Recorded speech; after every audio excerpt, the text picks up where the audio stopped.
all right. Positive energy all the time. You know how we do. Rep your city. Rep your city. I'm representing Chicago, Illinois. Shout out to everybody on Facebook, YouTube, Twitch, and Kick. We got Greensboro in the building. We got LA in the building. We got Chi-Town in the house.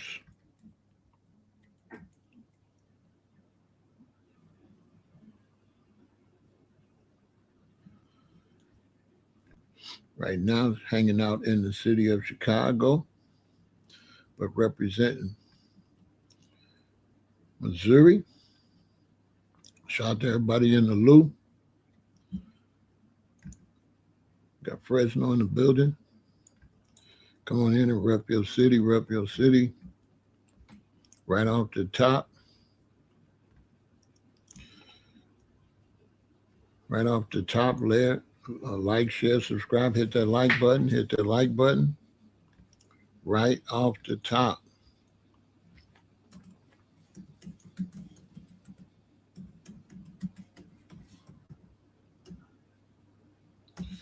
Right off the top. Hit that like button.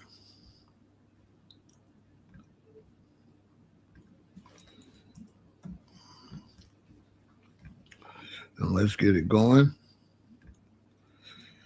Another conversation right off the dome. Most of my conversations is right off the dome. Fresh, not prefabricated. Real things that I'm really thinking about. And this conversation and this thought is no longer than about 45 minutes old. So this whole conversation started in my head about 45 minutes ago. So we're going to get into it. We got Baltimore in the house.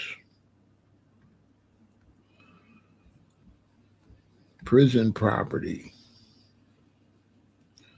Prison property. Hit that like button. Let's make sure the likes keep up with the views.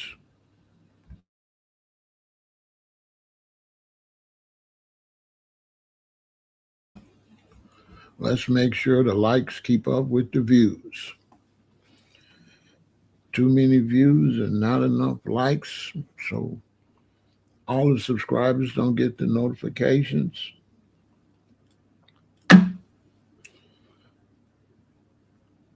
And with almost 50,000 subscribers, it makes sense that almost 50,000 notifications don't go out. Then a lot of people might not even be on YouTube anymore. They used to be on here.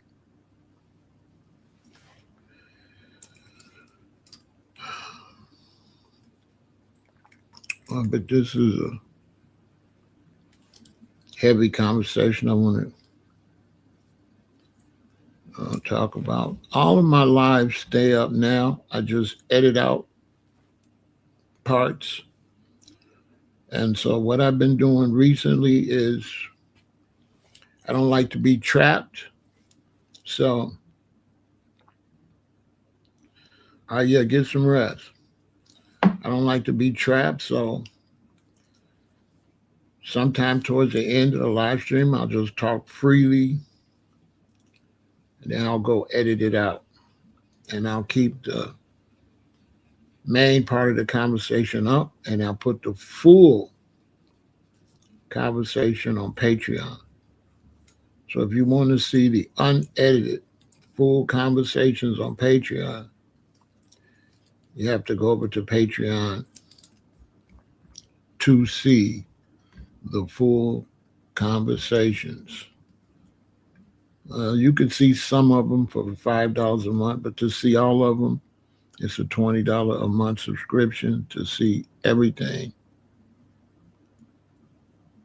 that's going on Patreon.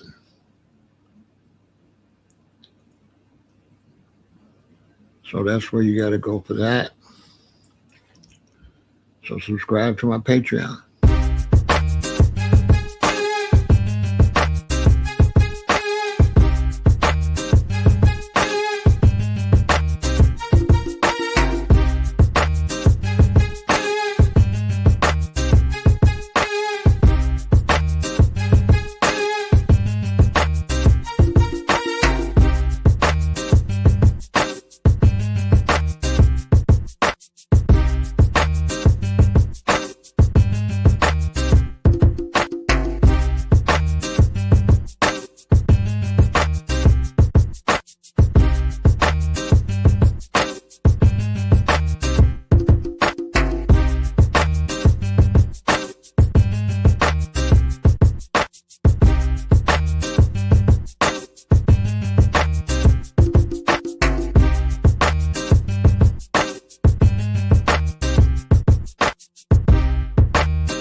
Yeah, so too raw for YouTube. It's over there on Patreon.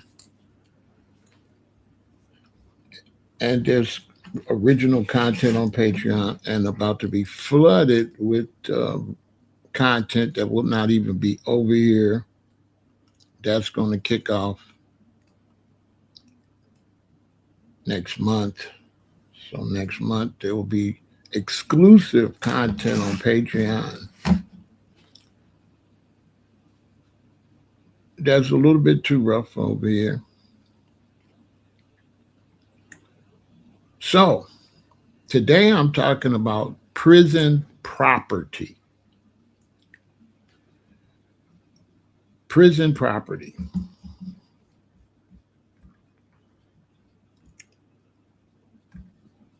Make sure you hit the like button, share, subscribe, and hit the notification bell as soon as you come over. Send me a thumbs up as soon as you hit the like button so I know you did it. And where did this conversation come from? Well, this conversation comes from my music background. You know, I'm a CEO of a record label. And as the music industry is transitioning as far as business goes, I'm keeping my eye on it. I'm always looking at young artists. And then I try to watch everything that involves melanated people. I try to watch everything that involves the world in general. So I do like to watch international information, and I like to watch national information. I like to watch local information, and I like to watch particularly racial information.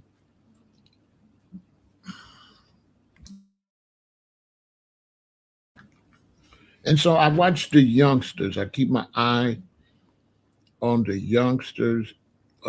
If you're not watching the young people, you're outdated. Your thought process and everything is totally shot to hell. You're totally irrelevant. And you can never help Black people. So if you're an older male and you're into politics and stuff like that, if you're not watching the trenches, you're obsolete. You're obsolete. This is one of the problems with the politicians. You can't do nothing. You don't know what's going on. I don't care how ignorant the youth are or what they're doing, you got to watch them. If this is you and you're a high level black businessman or you're a politician and you want to run for office and you want to make things better for the black community, but you're not watching them, how can you pull up the black community from here? How can you uplift something when you don't know how low it is? I mean, make some sense. How you going to uplift something you don't know you don't know what there is to uplift? It's like going to a doctor and he don't do no examination to find out what's wrong with you, but he tell you he could help you get well. That's older black men in the United States. They act like they got the mentality to get black people well, but they don't even know what's wrong with black people. They don't watch the babies. They just criticize the babies, criticize the babies, criticize the babies, criticize the babies. Worthless. So I'm always watching the babies. And so that causes you to have split personalities. So you have to be a few different people. You have to get out of this comfort zone and go here. You have to separate your mind, right? So you have to separate your mind, which a lot of black men, once they get, 40, they can't do that anymore. They become stuck on stupid and pretty much worthless. They become ideologists, and ideologists is like religious, where you constantly praying to God to fix something that you don't want to even fix yourself. So let me get to how I got to this conversation. So I watch everything, and I seen a situation unfold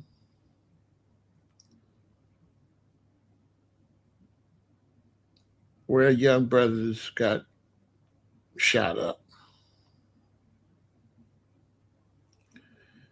And it was an unfortunate situation that's concerned a young brother by the name of All Star JR. So they tried to jump All Star JR some kind of way. He got the weapon, and they had to take a L. And people immediately connected it to mob ties, which I can say Jay Prince is totally a huge disappointment because it's time for Jay Prince to go sit down. Because if you can't control your son, stop talking to us, stop making music, retire and go sit down. Because why would I want to sign? Why would I want my youth to sign with you? You can't even control your son. The junior is an idiot. But that's not what I'm here to talk about. And whatever. Stop um, laying on Larry Hoover. And we're going to just leave that right here because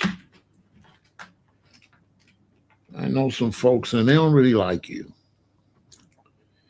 That's like Big Pharaoh ain't going to get into that. But my ears to the street. And there's a big old split there. And some people want folks in them to stop upholding you. They say you're not that. You clout chasing off of Larry. That's another story. So I'm watching this. I'm going to tell you where this conversation come from. So I'm watching the video. Bro dropped 2 videos. He just dropped a recent one, and he's going ham. He's going crazy. It's called Mob Untied. And he's dissing this whole mob ties situation. He's up in Detroit, and they wilding out, right? They're not going, right? Detroit's not going. Detroit's not going. I'm walking you through my mental, how I got to this particular conversation. So I'm looking at it, I'm looking in the comments, and they said, yeah, we from Houston, but we ride with Detroit. Yeah, Detroit. Yeah, Detroit. Yeah, Detroit. So I'm watching them say, yeah, Detroit. Yeah, I ride with the D. I ride with Detroit. Now, during the Great Migration, my father and 3 of his brothers came to Chicago. And my mother's mother, my grandmother on my mother's side, her and my great uncles went to Detroit.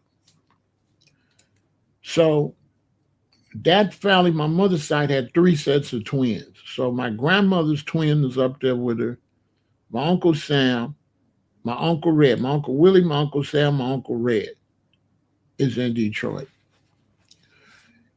And that's my mother's grandmother's people. And every year we would get my grandmother before we go down south to see my mother's people, my father's people. But you know how it is. I grew up kind of fast. So once I got like about 16, I stopped going on the family trips, you know. I wanted to stay in Chicago. I wanted to be on the streets. I wanted to be, and not on the streets like these youth. You know, my in the streets was really in the streets. We over here, Chucky House, we getting some pizza, hanging out with some girls. We over here shooting hoops. It wasn't in the streets on violence and criminal activity. I mean, it was criminal activity because I was selling green. But that now we see that wasn't really criminal, right? Dispensaries everywhere. So they called it criminal, but as of all of a sudden, green is not criminal. Wow, right? That's a whole live in itself. I might put that on Patreon and go into that. But I'm saying all this because then I got kind of cut off. And so when I got a little bit cut off,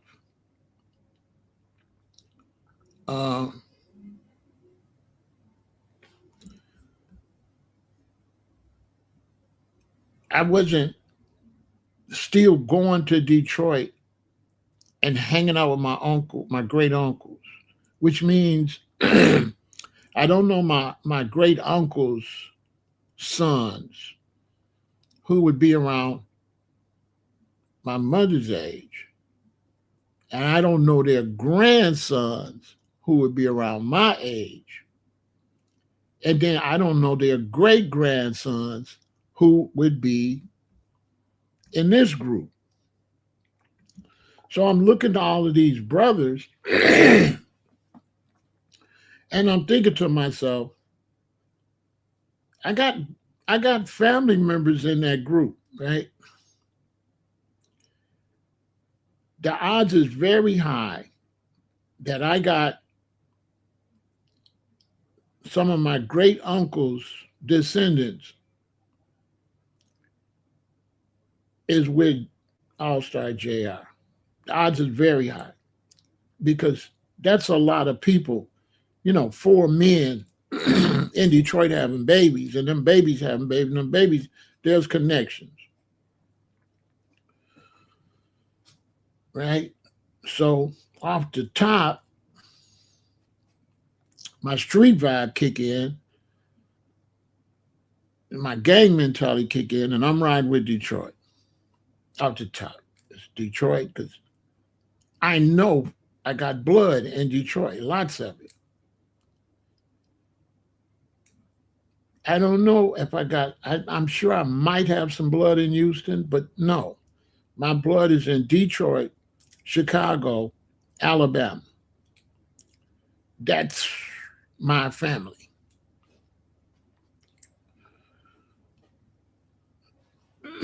So I'm watching the video over and over again. Yeah. And I'm tripping because Shorty is snapping, right?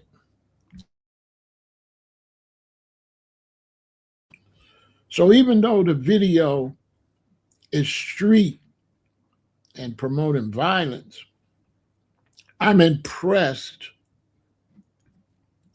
with the brother's business skills to take advantage of a situation and go make him some money.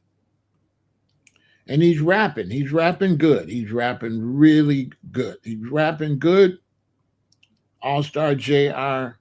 He's got his own style, has a strong reputation in the D, strong. And he's snapping. I mean, he really putting it on. I mean, this is the second song. The first one, he didn't get him too hard. But on this one right here, oh my God. It's crazy. Right? So he's wilding. He's wilding, and he's got a lot of dudes wilding with him. I'm talking about they wilding. They wilding. I'm talking about they not playing no game. They're not playing. They're not playing. It's more than music. It's more. They ready to take it to the streets. I mean, the video is basically we could take this outside. And Detroit is not playing. Now, before I go further, I like that because I feel Jay Prince and his son went too far with the mob ties. And see, when you're in the United States and you try to go too far with something like that, it's going to be pushback. Because when you try to be too much of a gangster in the United States, you become an op. Because everybody be, well, you ain't no gangster to me. You ain't nothing to me. Dude, you need to freeze that. So I feel like Jay Prince made a mistake and started to look like he wanted everybody to respect him as a boogeyman, which, nah. And so with Black American culture now, if you trying to too much be the boogeyman on the street, you're going to be a buster. They're going to want to get at your glamour. Yeah, they're going to want to test you. And then what I think Jay Prince made a horrible mistake because his son bought into that. But Junior went to private school. Junior, not no gangster. Junior's a goofy. He's a goofy. He don't even look right. With the beard, the smile, he don't look right. He look bootleg. Like a big old goofy trying to play gangster. And it's like my daddy will back me up, so everybody gonna say F your daddy. See what I'm saying? Which a lot of folks in Chicago already on that time. Shout out to all the gubs and stuff. We ain't gonna go that route. We ain't gonna go into all the details, which I could. We ain't gonna go into all that, but there is a split there. And there is a lot of gubs that don't like Jay Prince. And so that mob tie stuff, it ain't that heavy here in Chicago like that. Not like that. People think you piggybacking and all that. I'm building where how I got like that. So I'm looking, all this is going through my mind. I got relatives in that crew. If I had to pick a side, I'm gonna ride with Detroit. Right? No, that whole Debo, no, hell no. So I'm looking at the video, I'm looking at the video, I'm looking at the video.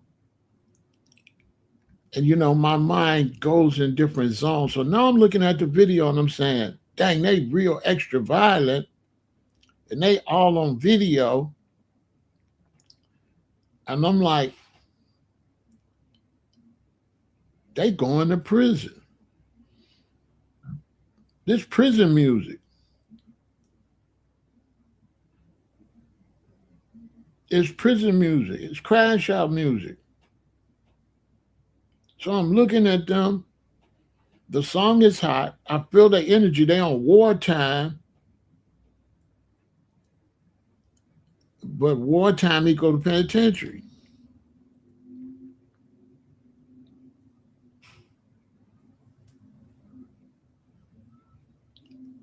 So I'm looking at it.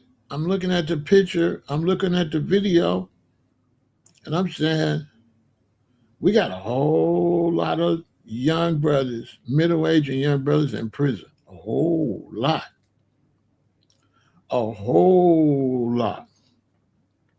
Get arrested in Chicago and don't make bail at a local jail and go to the county jail and look at processing. Processing and the yard, when they go on the yard for recreation, it looked like slavery. It looked like slavery, like for real. Like for real, for real. Processing, especially at the county jail, because at the prisons, they bring you at buses little bit by little bit, but chow and all that stuff look like slavery too. But the original, when you think of slavery, there's a starting point. And man, the Cook County Jail is one of them everybody talk about prison. But you go to prison from jail. Now they're not scared to go. Yeah, but yes, they are scared to go. Yes, they are scared to go because a good 45% of them was snitch. So you almost got me there. But they are scared to go. They not, you know what? They not even thinking it through. When you be with the shorties and you say, dang, he wilding out, he ain't scared to go. He not even thinking that far. They, YG, they not even thinking. Yeah, it's a fair jail downtown. I used to smoke right in front of the federal jail like a dumbass when I worked for the Treasury Department. The Treasury Department is down on Congress, and the next street is, I think, Lake Street right there. And I used to sit out there and smoke like a dumbass in front of federal prison. It don't look like a prison, though. It looked like a big old triangular building. You know what I'm saying? Well, when you're young, you were stupid, which goes back to what I'm trying to tell you. You stupid. People would be like, he ain't scared. It wasn't that I was scared. I was stupid. I was stupid. So, yeah. So I'm looking at them and I'm like, they going to prison in the hospital, in the graveyard.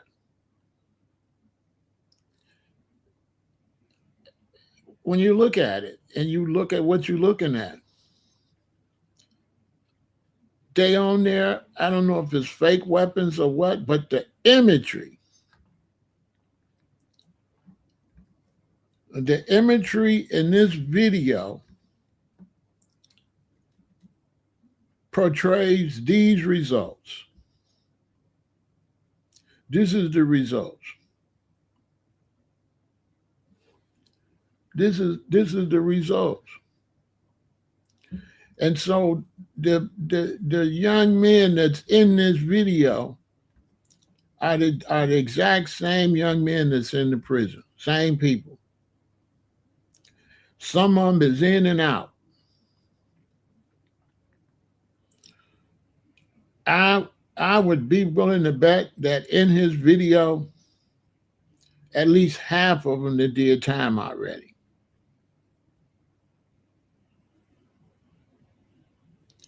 I would say in his video, a good eighth of them Got brothers in prison right now. Younger brothers or older brothers locked up. My brother locked up. My brother locked up. That's all you hear in the United States with young black men. My brother locked up. My brother finna get out. My brother just got out. My brother just went back in. My brother's in. My brother's out.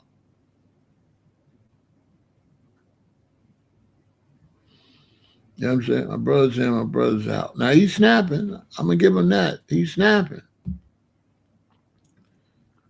But it's prison rap. You know what I'm saying? It's prison rap. And the crazy thing about it is the people in the comments, a lot of them are civilians. You know what I'm saying? Because in foundational black American culture, it's a lot of frauds. It's a lot of internet gangsters. You know? The internet gangster stuff started back with Biggie Smalls. Biggie Smalls, because you know a lot of brothers is overweight. And so Biggie Smalls really, I would say, if they say, would name one rapper that made internet fakes, I would say Biggie Smalls. Because Biggie Smalls was a big old gangster player. And a lot of brothers just was a little chubby, which most of them is.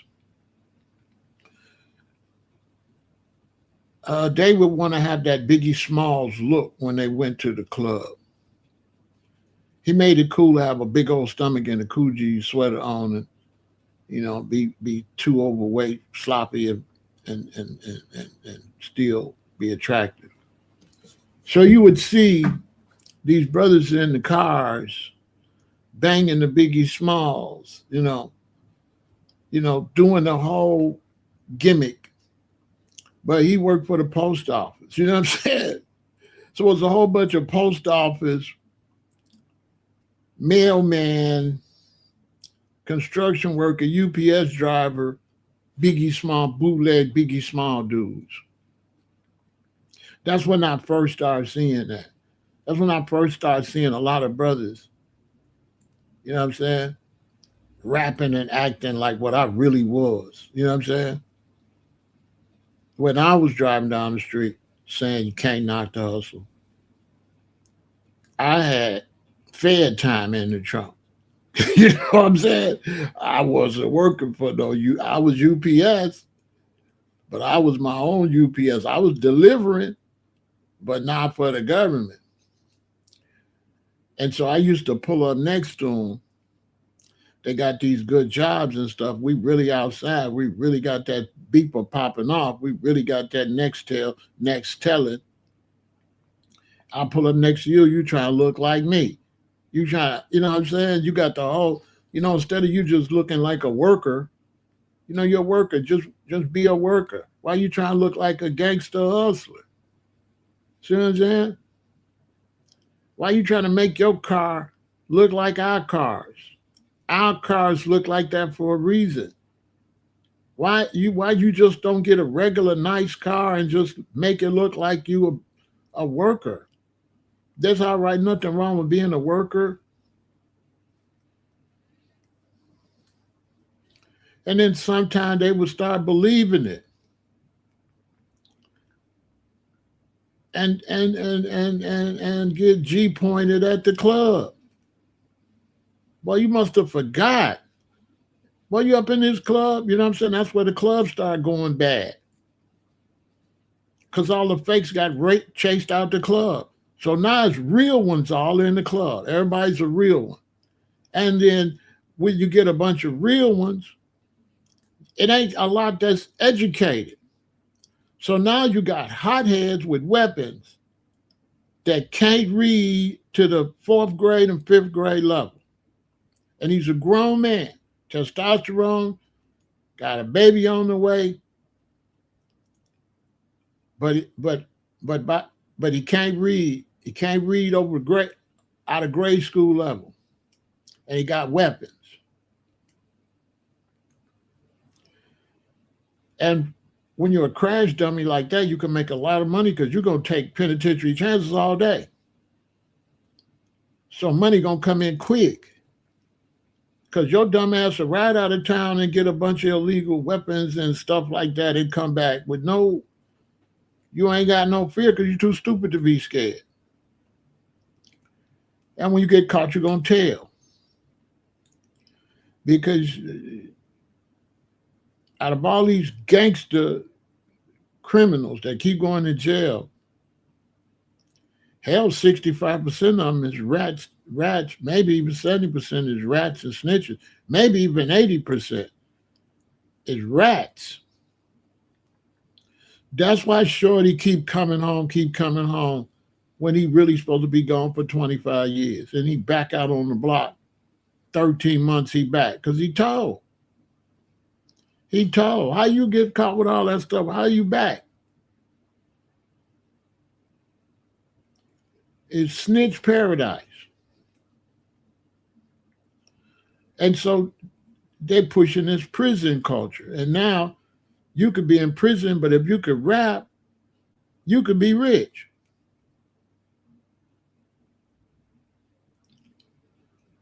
So I can't hate on them for trying to be rich, but it's all going to backfire because when you got this dummy from a prison mentality rapping, he ain't going to get along with the audience. He ain't going to get along with the mates of the females. He going to try to disrespect me. I'm at the club with my female, and he really believe he monetized. So he think he could just do a bunch of goofy stuff with my baby mama. I like J. Prince Jr. That ain't gangster. If you with a woman, she got a baby by a man, there's a certain amount of respect you're going to do, and you're not going to put shorty on the internet. Dudes are goofy. Yeah, that's not gangster. A gangster is not going to highlight her on the internet.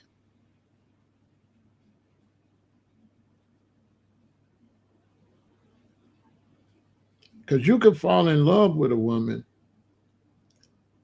but the reality is, if you're uneducated and you get with my ex, when you're not a real gangster and a real hustler, you think you effing my B.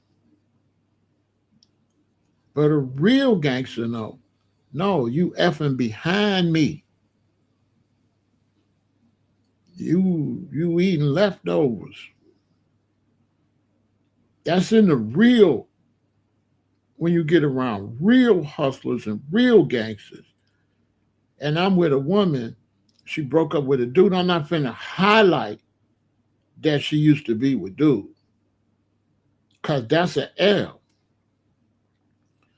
I'm trying to let that coochie air out and her be with me long enough where she officially mine. She not officially yours for a good 4 or 5 years. She's in transition. She was just dudes. For that to really be your girl, it's going to take 5 years, 6 years.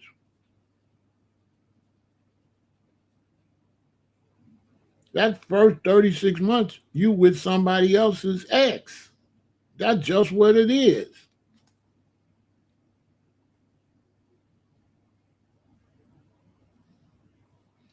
It takes 7 years for your DNA to clean out. And if he had any type of intercourse with her, he's in her for 7 years. For 7 years, her saliva and all her fluids, he in it. That's some whole other science. Young brothers, you better know. So, I break up with somebody, you get with her and you bragging because you taking in my DNA. I mean, I mean, it ain't no problem with you doing that, but you bragging about it? Like, bro, do you know what you're bragging about? That's not a flex to be with a woman that was with somebody else. That's not, we got to help these shorties. That's not, that's not a flex. The only way me being having a woman that was yours is in the pimp game. They trying to take something from the pimp game and put it into the relationship game. That's pimp stuff. If the brother's getting pimping mixed up with being a gangster and mixed up with being a hustler, those are three different occupations. Pimps say, I got your B, but not to sleep with her. She going to get me money. So they bragging that she used to make you money, but now she making me money. Not know she used to be your girlfriend. Now she mad. So the young brothers don't know black culture. They ain't even learning black street culture. Bragging about taking a woman is pimps. That's pimps do that. That's pimping. That's not gangster. That's not gangster. What? Me getting with your ex and filming myself kissing her in the mouth when you done been all in her mouth, that's not gangster. That's pimp, and pimp ain't gonna kiss her. Pimp not finna kiss her. Pimps ain't finna kiss her now. She got to take them lips outside and bring some money back. Them lips is to make money. Them lips ain't to kiss on. That's the pimp to the young brothers. Taking somebody's woman is the pimp gang for the purpose of you making money off of her now. That's what you brag about. She ain't bringing you no money no more. She bringing the money to me now. Not no, you break up with you and your wife get a divorce. 3 or 4 years later, I meet her. We become a couple. I'm on there talking about I'm with your woman. That what? A real G. We ain't really happy that she used to even be with you. So we sure ain't finna brag about you. We trying to forget. Like a real man, we not trying to remember who our woman been with. That's not something we trying to forget that. Who gonna brag? Yeah, she used to be with somebody. Yeah, she used to be with somebody. You know, because that's basically what you said when you say you F my B. You said, yeah, she used to be with Pharaoh. Yeah, she used to be with Pharaoh. And you keep saying, yeah, she used to be with Pharaoh. But she with me, yeah, she used to be with Pharaoh. And you think that's a flex. Young brothers. Bruh. It ain't just squares. Them is gangsters doing that. Them is gangsters and hoodlums doing that. Them ain't no squares. That's the typical black, uneducated black man. That's not a square. Because squares is intelligent. And the black man saying that is dumb as a rock. Squares is intelligent. Squares went to college. Squares ain't doing that. Squares ain't doing that. So you say the squares will never understand. Squares ain't trying to understand. Squares trying to get a diploma. Squares trying to get a good job. That's just the loser world I'm talking about. And in the loser world, if you got the mentality of a college student, if you know how to do math good, if you can think and you can get good grades, and you vicious, you could run the scene because they dumb. And so the most intelligent gangster runs everything. You can spin them because they stupid. This is for the straight black people. When you see all them little gang members and stuff, they all stupid. It's only 1 or 2 of them that's intelligent. The rest of them is all dummies. That's why we call them crash dummies. Crash dummies, with an emphasis on dummy. There's no intelligent square gonna be like, I got your chick. He gonna meet a woman. He gonna try to have babies, be a family. He is not gonna brag that his wife used to be with somebody back 4 years ago or 8 years ago. Like, that's a goofy. That mixed. They didn't mix gangster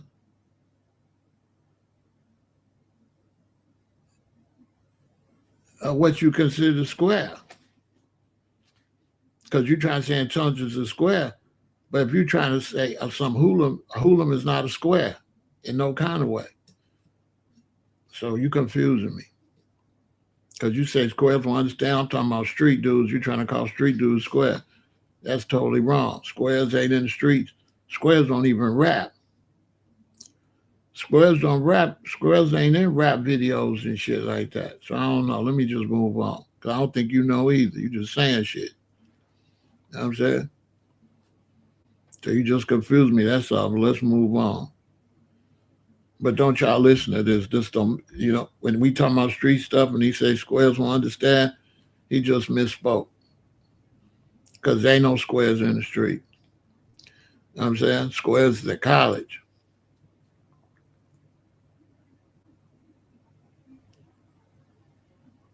You talking about people that really, really think they're doing something for sex.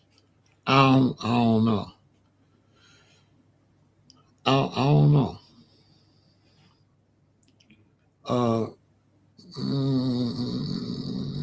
I kind of get what you're saying. I understand what you're saying now, and we can address that. So for the streets, right? Where they got this negative anti-black, anti-family mentality. When they see another brother that he would call a square trying to talk to a woman legitimately, really want to have a baby mama, really want to be in love, the streets call them squares. Because the streets is a bunch of losers, right? So they develop a mentality in the streets that you're supposed to do everything this way. This is what he's talking about. So now if somebody comes and you're trying to do something this way, they won't call you a square because you're trying to do things to talk to a woman this way. And they do things to talk to a woman that way. Right? So they're going to say you a square because you're not using the bootleg pimp philosophy, right? Because you don't have disregard for the black woman. You don't look at it as trash. You don't look at it as a B word. So when you try to treat a woman like a woman to street mentalities, you a square. Because they treat women like dogs and like they trash. And then try to uphold their mama. And then they have daughters. So what he talking about is the worst group of black men with that mentality, because they have one mentality for women they talking to, and then a different mentality for their daughter. So he talking about like Snoop Dogg would have called you a square, because Snoop Dogg said bees ain't nothing but hoes, and tricks. Then Snoop Dogg had a daughter, right? Then all of a sudden, his daughter ain't that. So Snoop rapping that your daughter ain't nothing but then when he become a father, you see him flip-flop, right? And so these dudes that's got this certain mentality about women, they phony because now their daughter ain't that. You know what I'm saying? Their daughter not that. So that's what he talking about when he say squares. He talking about anybody that's have decency towards women is a square. I know what he talking about now. I get it. He talking fake pimp. That's fake pimp stuff. He talking fake pimp. That's pimping. He proved my point. When he say squares won't understand, that's pimp. That's a pimp concept. To him, if you don't have a pimp concept, you a square. Facts. That's what he's saying. That's what he's saying. He said squares wants. That's why he say, hey, do everything for sex. Because when you're trying to talk to a woman, you ain't talking to her for sex. You talking to her because you like her, right? So for him to take maybe me really trying to talk to a woman, really trying to take out and date and like her, in his mind, I'm doing all this for sex. But in the reality, you do that stuff to have a wife and have children, have a family, right? So who's to say you're trying to talk to a woman just for sex? That's pimp mentality. That's why I understand what he was saying. But I know what he's saying now. He's saying if you don't got a pimp mentality, you're a square. Which is nonsense. Because as soon as he have a daughter, he gonna be a square. He gonna be a square. He gonna be a square concerning his daughter. He a square. I guarantee you, with his daughter, he a square. But with your mama, he not.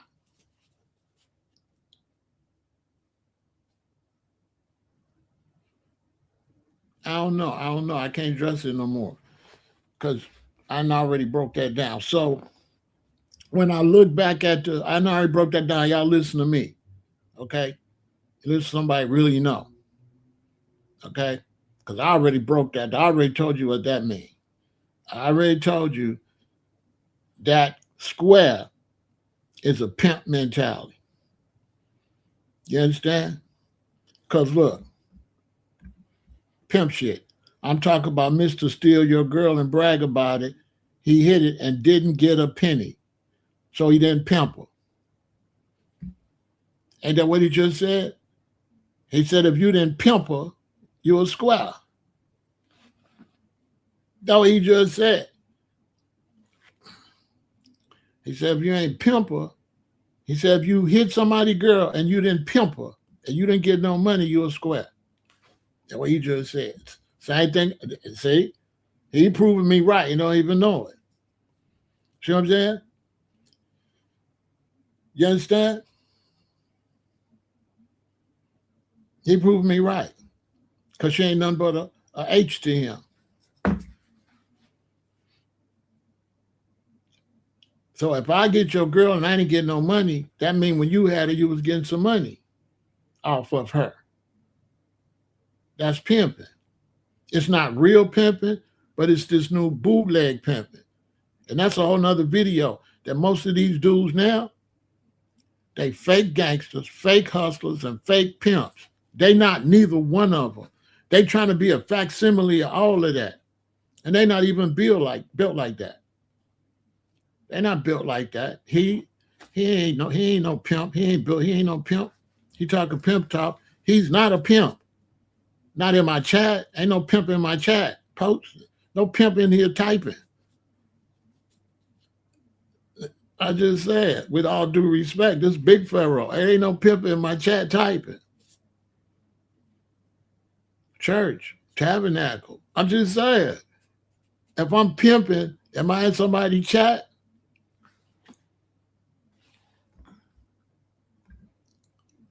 No. You know what I'm saying? So let me move on. You know what I mean? Let me move on. So I'm looking at this situation and it's all prison property. They pushing a prison. They pushing a prison mentality. The brother promoting the prison mentality because he said if you with a girl and you ain't getting no money, that he promoting pimping.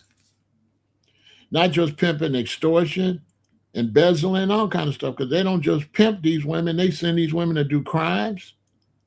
They send these women to do all types of shit, robberies, set dudes up.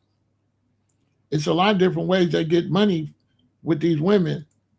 They use these women to rob people and set people up. When I met a brother when I was locked up, I was only in county jail because I'm smart. I ain't never been to prison. But I know a brother I met a brother in the county jail, and that's his hustle.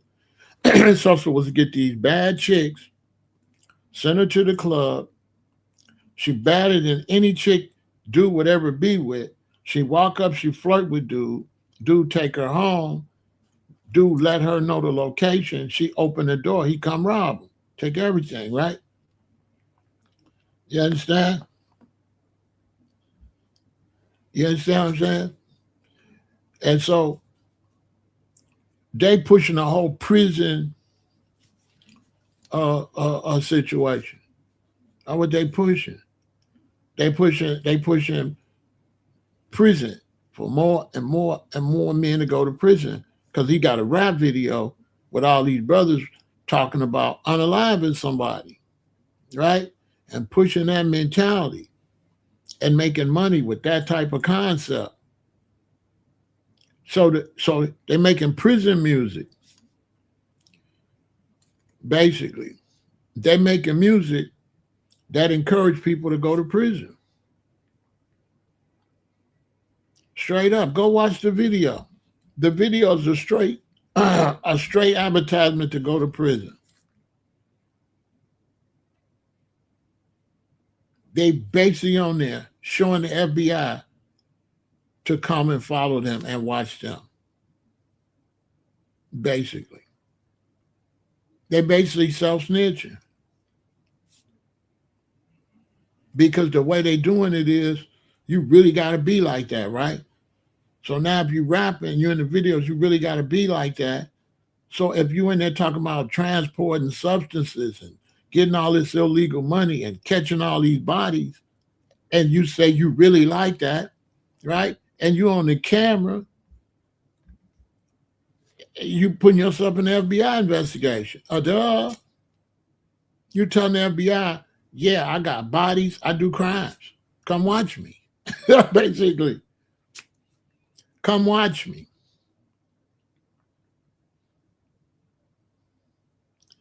Basically. That's basically what that video is. It's a bunch of dudes signing up to go to prison, basically.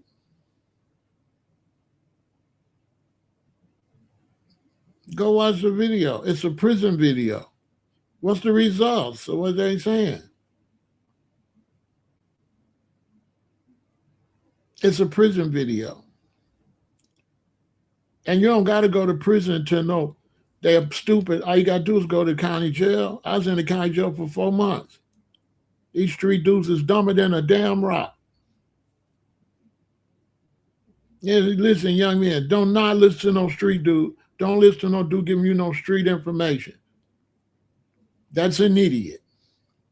Barely went to school and don't know nothing but how to stay in trouble. Don't let no dude give you no street information about no street.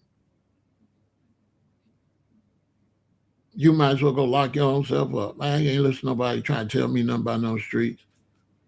Ain't nothing but dummies trying to. Who else talk about that but a dumbass? All they doing is setting about people to go to prison. That's it. The whole concept, the whole mentality, all that. And goddamn it, 80% of them, they not really about that life. They not that. They not that. Ain't no shooters. There's no shooter they're going to say they're a shooter. There's no real hitman that will ever be recognized as a hitman. As a fact.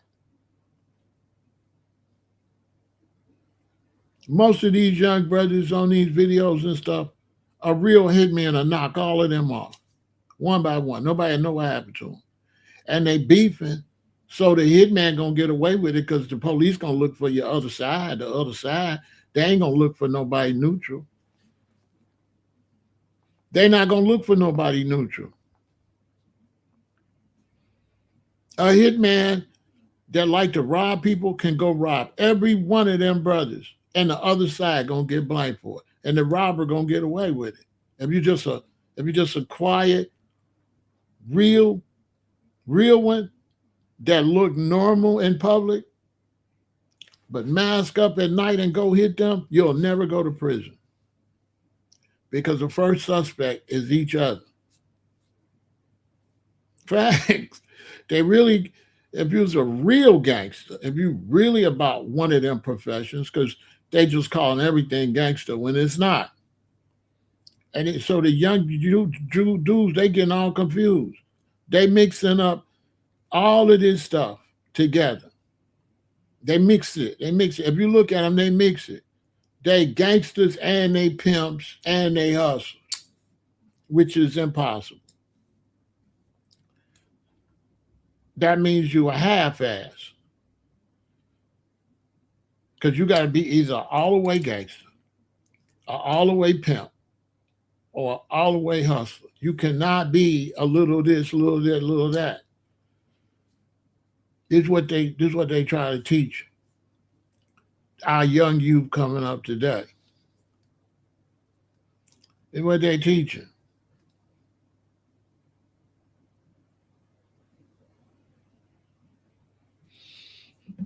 Exactly. Exactly. And this youth today, we trying to save our sons from that type of stuff. You know what I'm saying? Soon as my son come with a street dude,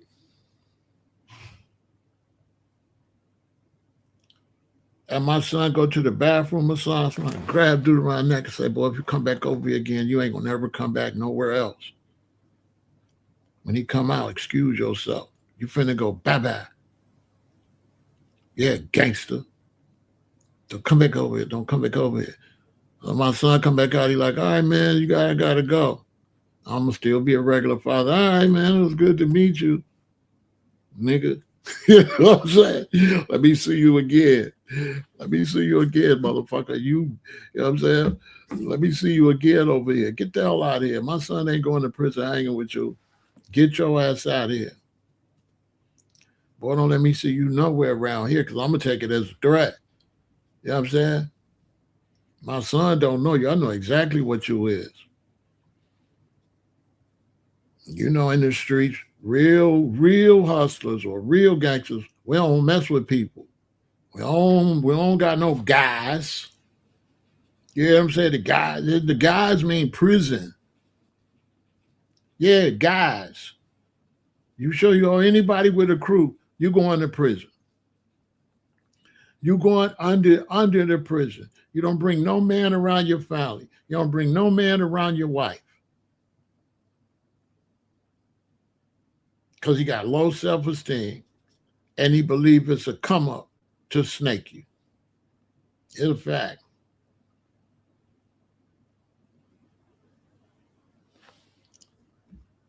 What if my daughter fell in love with Islam? How's she gonna fall in love with somebody that ain't around?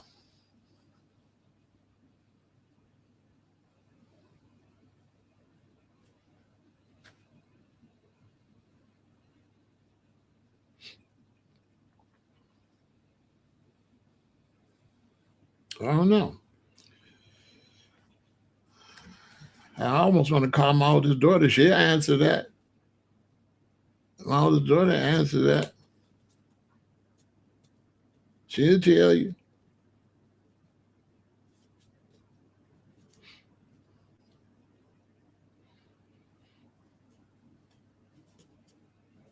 They don't want to talk to her no more. They break up real quick. You know what I'm saying? I'm telling you. That's a fact.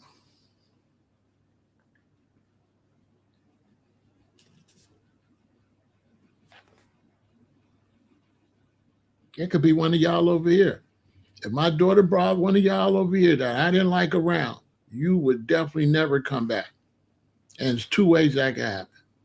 You can not come back on your own, or you can not come back.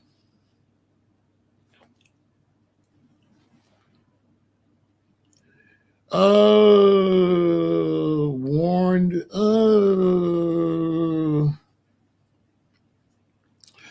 The last time my daughter had a problem with a boy, I went and talked to his mother.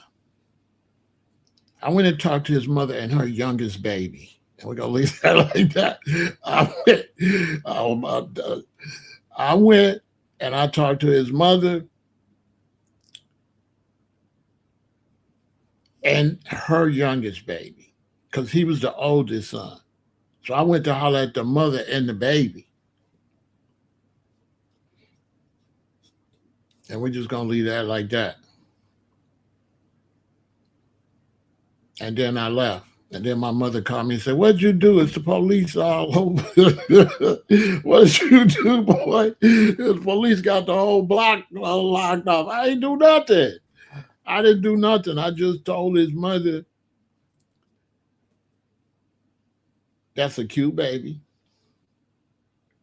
And keep your son away from my daughter." That's all. See, I ain't gonna get into that. You know what I'm saying? No, my daughter would have came with Jay Prince Jr. You know what I'm saying? He would never, ever, ever, ever come back. Because in my world, we don't give a damn about junior or senior. We don't care about. We don't do titles. In the streets, it's whoever first win. Your title, it don't mean nothing. And you don't want to be seen. In the streets, Jay Prince Sr. is a goofy. Why would you let everybody know you're a mob boss? You're a dumbass. You're going to the feds. It's just, you're going to be 65 years old in the feds. Or one of your ops going to catch you. Why would you be in a position to sell records and be that big and walk around with a criminal, you know what I'm saying, persona? What a dumbass. It's a country boy want to be a gangster, but he's still just a country pumpkin. Don't know how to go sit down. I just seen them walking around with honeycomb braids. Why the hell is you walking down the streets? "Yeah, we outside. We could walk. Everybody can't walk around the neighborhood." Why did Jay Prince walk around the neighborhood with honeycomb braids? And you 61 years old. What the hell? And your punk ass was scared of Suge Knight.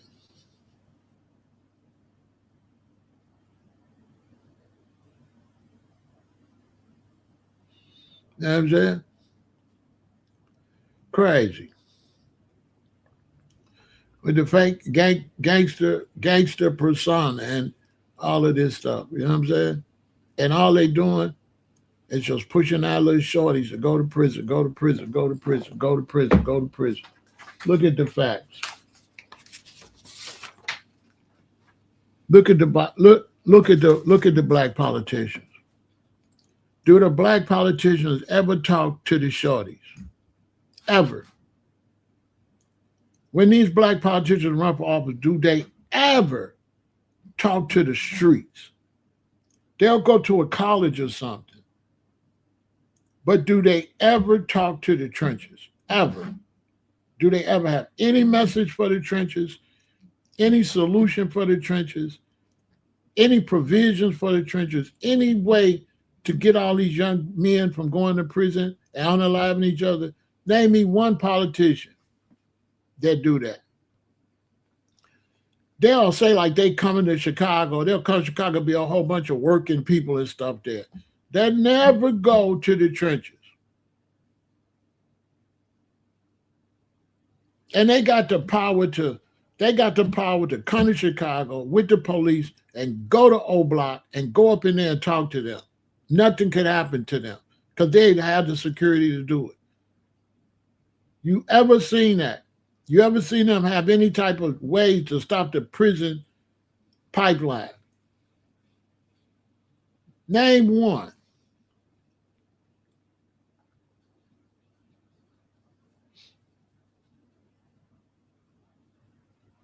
Name one. They'll get on there. We got to stop all this violent music. But will they go talk to the people that make the violent music? Because to me, if you really want to stop the violent music, what? You'll go talk to the community that make the violent music. You won't go and talk to nobody at a university about stopping the violent music, you're going to go to the trenches, I would think. Make it make some sense. So it ain't nobody talking to these young men. Nobody. Nobody talk to them. When I say nobody, I mean nobody. Many of these young brothers, when I talk to them in the county jail, it's the first time anybody ever talked to them. Because I was like, what was that? I was like 40. I was like 39 or 40 at that time. And nobody had ever talked to them in their life. And when I say nobody, I mean nobody. I mean nobody.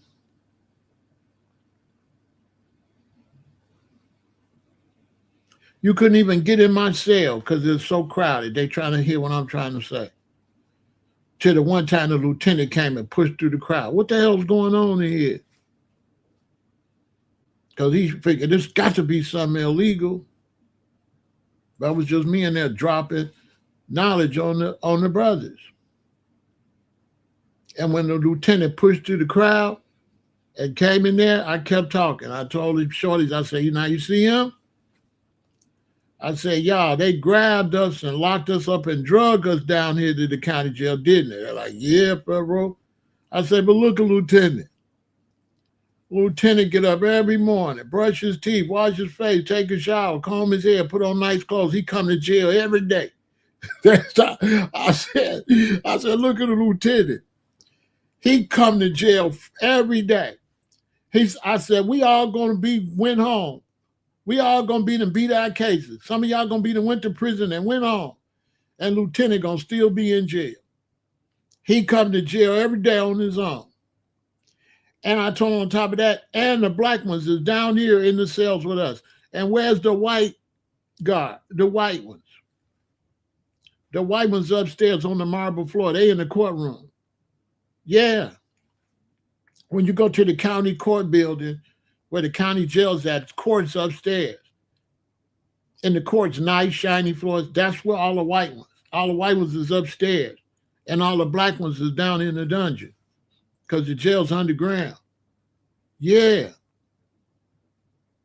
Yeah, all the black ones, like I told them, all the black ones locked up with us. Down here, locked up with these cages, working in these cages. And the white ones with their coffee up on the marble floors. That's a fact. The lieutenant and them left.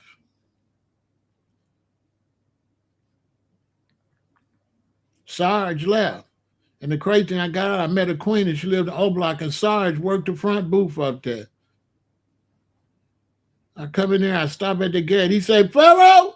I'm like, what's up, Sarge? Man, I'm glad you out. Man, I wasn't supposed, I didn't even do nothing, Sarge. I didn't do nothing. I wasn't supposed to be in there. I'm innocent. That's another thing, young brothers, if you're watching me. You never did nothing. You never cop no pleas. Not to your wife, not to nobody.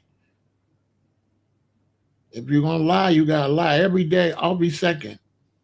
You can't tell the truth to your wife and then go in court and tell a lie. You got to turn the lie into the truth if you want to beat your case.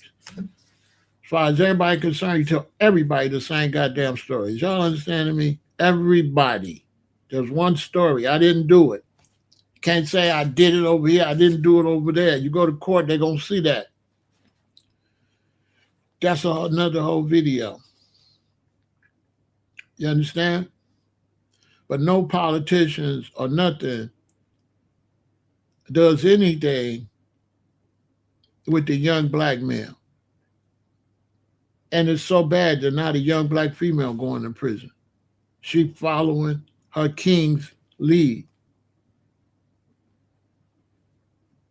It's black men is growing up as prison property.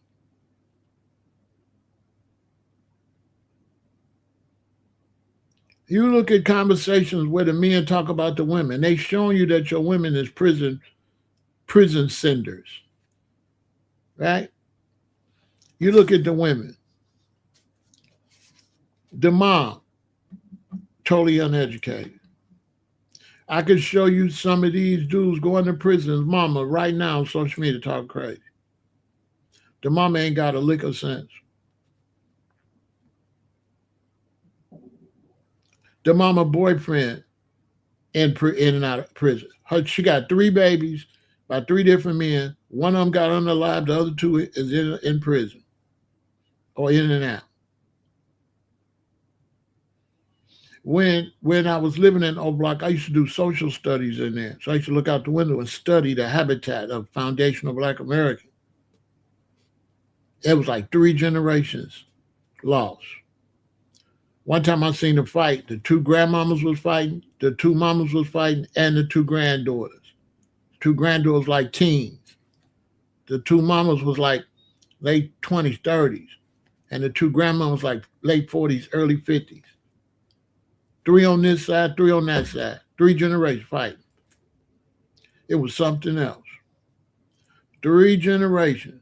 The 2 granddaughters, the 2 mamas, and the 2 grandmamas. They was fighting. All 3 uneducated. And guess what? Not a man in sight. No man. No man was involved with the fight. No man was out there. Nothing. Just women. 3 generations. It's one of the saddest things you ever would have seen.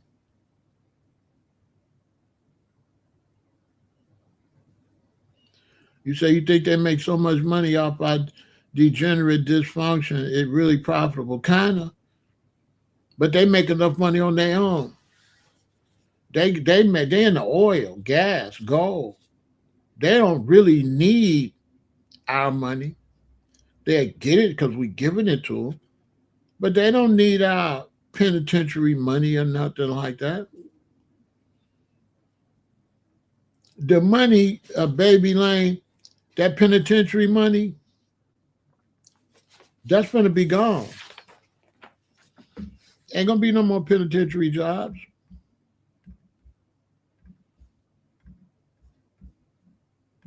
Yeah, that's over. That's over. Prison finna be really brutal. Y'all better listen to me, young brothers.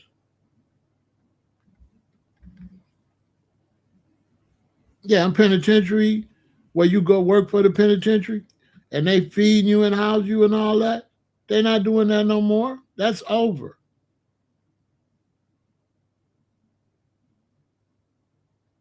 That is over. You better listen. Prison is finna become super harsh.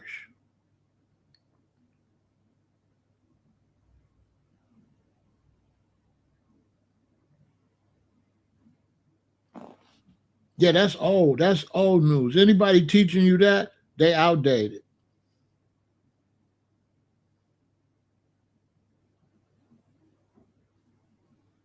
That's over.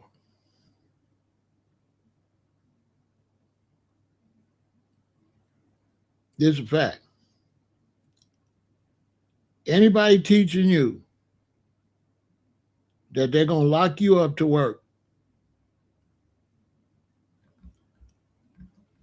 no, that's over. Mm-mm. They're going to lock you up and throw the key away. You're just going to be locked up. The only work you might do is trying to prepare your own food, because they ain't going to prepare it, because this is going to do all the work. What the hell they got to feed you and house you for? They don't need you no more to do nothing. They don't need you no more. That's over. That's over. You better listen. That is over. Prison is finna be the worst thing you could ever experience in your life. You don't see they building them big detention centers saying it's for the immigrants, they're for the illegal. But you see how big them detention centers are?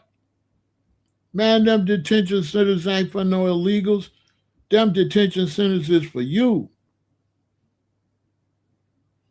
Yeah, they building a whole different type of prison for you. They're gonna tear all them prisons down. You're gonna be in these big detention centers that hold enough people that can go into 3 prisons, 4 prisons worth for people in one building.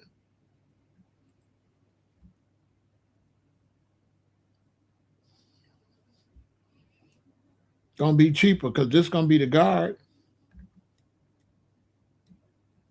This gonna be the guard. They ain't paying no guard. That's man. Y'all, I hope y'all ready. I hope y'all ready. Cause that's gonna be the guard.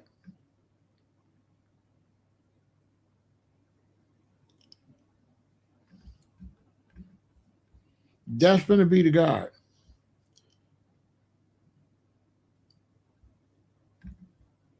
And he ain't gonna have no gun like that. The gun gonna be made into his hand. So you ain't gonna be able to take the gun. This just a prototype. Eventually this will just be his hand. He gonna be able to do this and shoot right out his hand. The hand gonna beat it. The bullet gonna come out the finger. The bullet gonna come out the finger. And you're gonna have a lot of bullets because they can upload it all the way up his arm. His whole arm be full of them.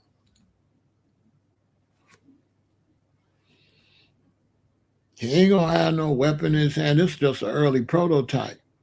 This gonna be a finger sticking out. And look, this was a real. He was supposed to draw. They had to draw. Ready, aim, draw. And look where the human's weapon was at, and look where the robot. Look how fast the robot got his weapon out compared to the expert. This is an expert shooter. He still ain't even got his weapon up. So a lot of people don't know what they're looking at. They both had their weapons down. It said draw. And look at where his weapon ain't even up past his waist yet. And look at the robot's weapon. Look how fast he had his out compared to him. And look where he got it, right at his forehead too. Quick. Faster than, you know what I'm saying? So I'm looking at the video and I'm looking at all the brothers and I'm liking the fact he responding and everything. I'm liking the fact he getting his bag. But I'm looking at all the brothers and the violence that's being portrayed. And they just look like a bunch of people going to the penitentiary. Look at Pooh Shiesty and all them.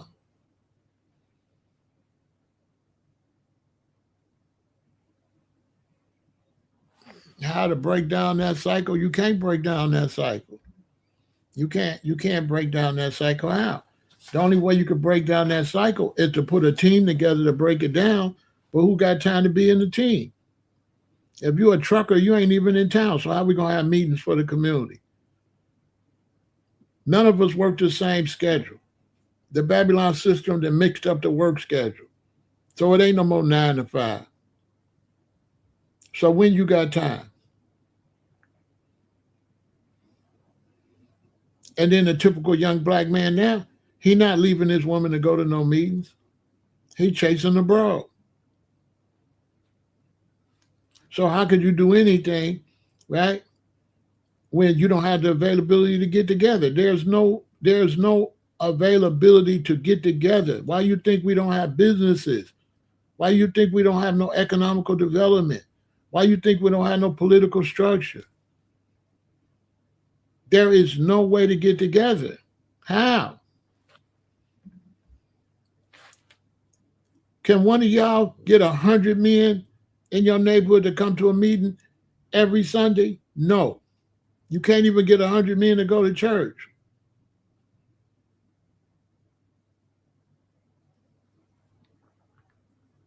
And the concept that they taught the young black man, he don't got no rank and file.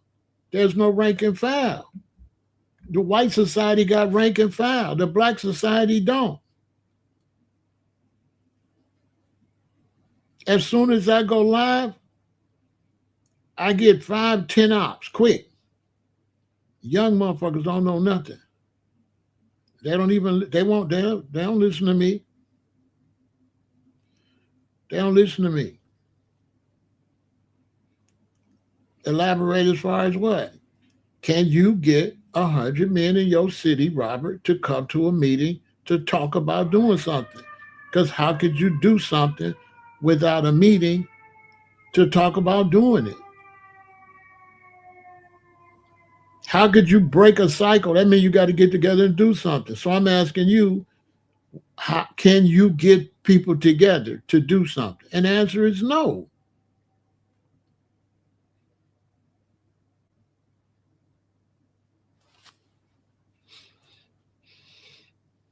You listen. It's 100 people in the chat, according to my thing. It might be more. You can't get 100 people to watch this. Now, if I was gossiping, it'd be 2,000 people.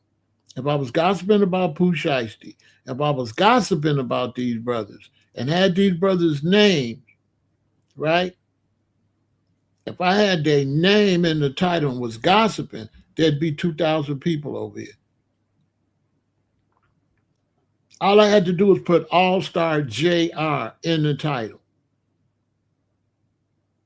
And a whole bunch of black men be here because they some B words and they love gossip. Facts.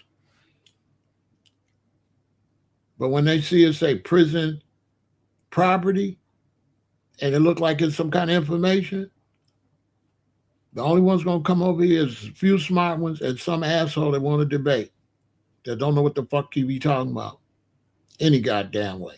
They ain't qualified to even talk to me. You know what I'm saying? I got to be polite and tell you, shut your dumb ass up. You ain't on my level. Stay in your place. So you don't got no rank and file. Because what fool would come over here and see an older black man with gray hair and wouldn't shut up and listen? See what I'm saying? You understand? What black man younger than me wouldn't try to see what I'm saying and suck it up and would think they could debate me?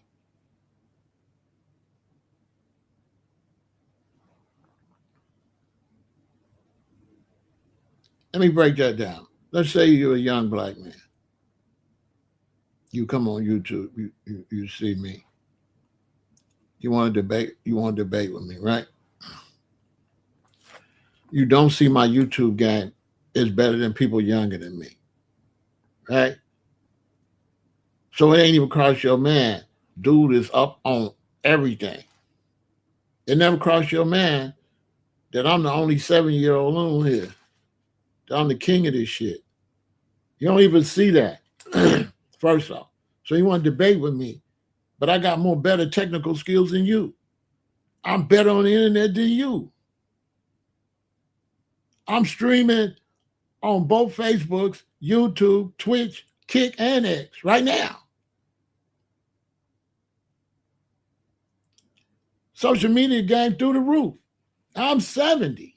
I'll be 70 in like less than 2 years. So how can I teach a brother that can't see who he talking to, right? Not only can you not see who you talking to, nigga, I'm in Chicago. Where you from? Bumfuck Egypt? What is the big city, right? You understand? So if you can't see that, what you mean, Bill, Robert? Y'all ain't gonna listen to the elders. Y'all ain't gonna come. You're gonna spend how many hours going round and round with some dude, right? Never gonna let you get to the essence of what we talking about. Okay? Soon as you have the meeting and you start talking, he's gonna stop you when you say like 10 words and he's gonna want to argue over this part 1,000 times, back and forth. Hell, I wasn't over here 5 seconds. They gonna talk out of turn. They gonna take over the crowd and misinform the crowd. So now when they say something wrong to the crowd, now you gotta stop and tell the crowd, oh no, don't listen to him. That's the wrong information. So they're gonna come like vampires and Satanists and start throwing out false information, then now instead of you just dropping your information, you got to spend a whole lot of time correcting information so the people won't see this shit because they ain't got the respect to say, well, let me not try to get over here and teach on top of somebody already teaching. Let me get out here. Let me don't put nothing out there that don't fit what this conversation is and make this man have to stop and say, no, y'all, that part is wrong. That ain't got nothing to do with what I'm saying. This person bogus for interrupting me. He might make a mistake. Then when I try to straighten it out, he want to go back and forth 100,000 times. But in the streets and the gang and stuff like that, when we tell him to shut up, he shut the fuck up. None of that outside. So somebody will come over here and argue with me about outside, but ain't going by the rules outside. Yeah, everybody know you can't talk out of turn. You understand what I'm saying? So when you look at humanity, if everybody working all day, everybody busy, everybody trying to pay bills, everybody working, this is not just for black people, everybody. Everybody's so busy, different schedules, this and that. How could you unite? You look at your grandfathers. Most jobs was what? 9 to 5. They always say, I work a 9 to 5, a 9 to 5. And ain't no more 9 to 5. Ain't no more 9 to 5. What time nurses got? Nurses work on 7, 11, like that. They got everybody on a different schedule. What could you get accomplished? And so people say what we can do, right? They say what we can do, but they never analyze the word we. The word we is a fake word. Who is we? I made a video, one of my early videos, years ago? Who the F is we? Who remember that? I said that, 8, 9 years ago? I made the video, who the F is we? There is no we. So when they say we this, we that, first you got to develop a we. If you don't make a we, how is we going to do something? That's like saying your club going to do something, but you don't have a club. You don't have a club, but you saying the club going to do this, the club going to do that.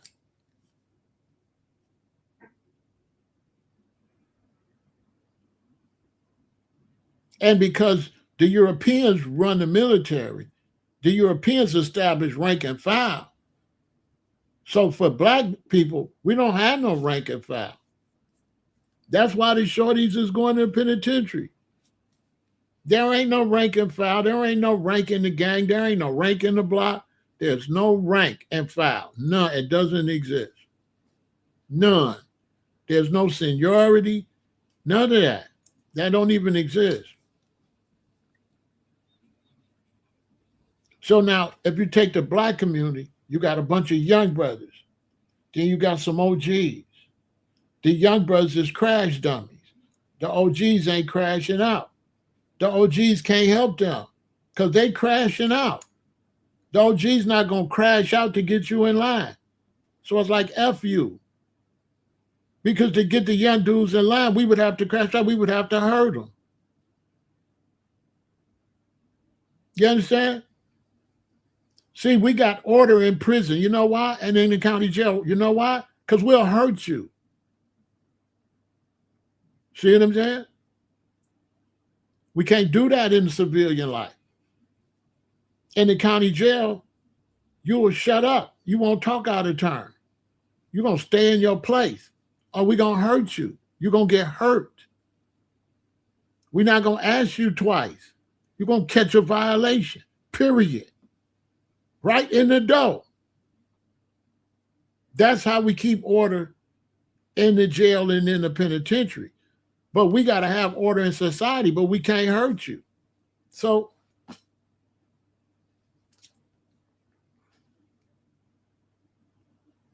whereas in the European world, they have an economical system. So if you don't listen to them, they cut your money off. That's how they hurt you. They cut your money off. We don't control the money, so we can't cut your money off. They cut your money off. And the European, if you talk out of turn and they see you, you're fired, your company's closed, all that. They'll buy your company and fire everybody. Yeah, the president get in there, don't like what you say, you work for CBS, he'll have one of his rich friends buy CBS and fire all y'all. You just seen that. You just seen Trump fire everybody. Buy them all, have his friends support him, the president, get in there and buy everybody out. Get out. We own all the news channels now. They ain't gonna say what we want them to say. They do. You know what I'm saying?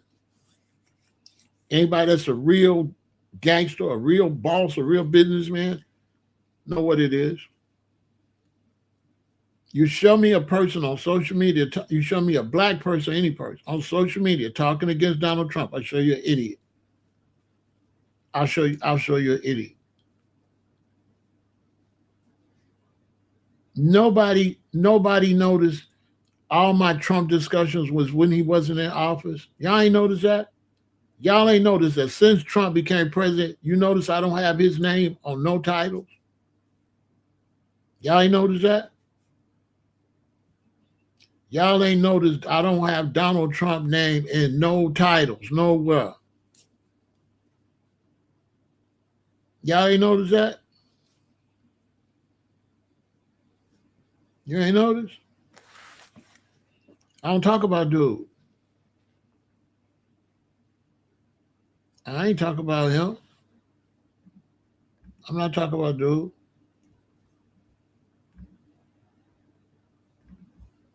That's like getting on the block or standing on TV and talking about the police. You might as well get on the major TV and everything and disrespect the police.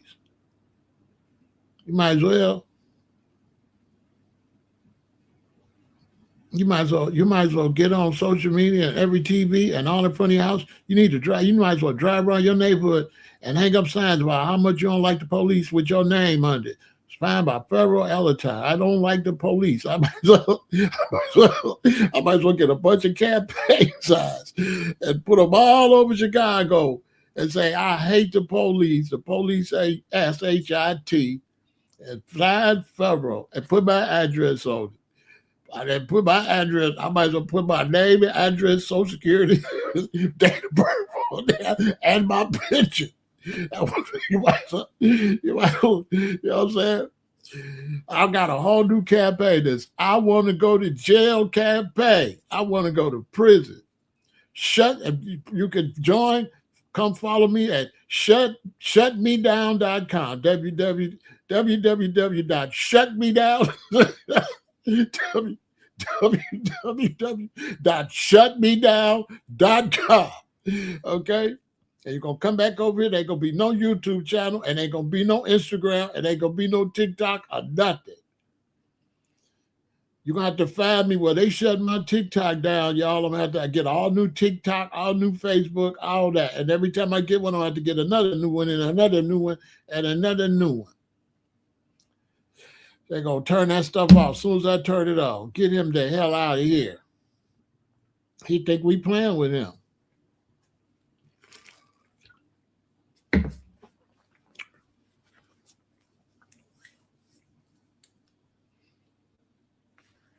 Right? So look, let's take a break and we continue. I'm finna give y'all some game tonight. Y'all better get something to drink and strap up. I ain't finished. No, this get heavy. This is heavy.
If you think I'm lying, let this sink in your head. Do you know the justice system right now could have the biggest rap concert? Let that sink in. Right now, the justice system could have the biggest rap concert. They can have Lil Durk, Pooh Shiesty, Big 30. Put it in the chat. Who else locked up? Uh, the dudes in California. What's the young brother in California got locked up that rap? That had the pistol on him at No Jumper. They got him. Put the names in the chat of all the big rap stars that's locked up. They can have the biggest concert, rap concert. Tell me I'm lying. I can't even name them all. Y'all help me out. Tell me. This will be good for people to go to chat. Put all of the rappers that's locked up in the chat. And look how big the concert. I'm going to start. I'm going to start with Lil Durk. This is for the youth to be able to come and see this.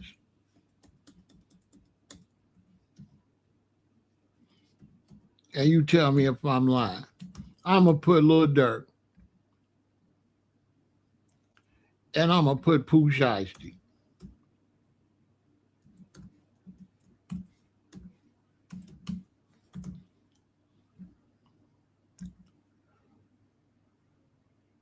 Somebody that's locked up right now.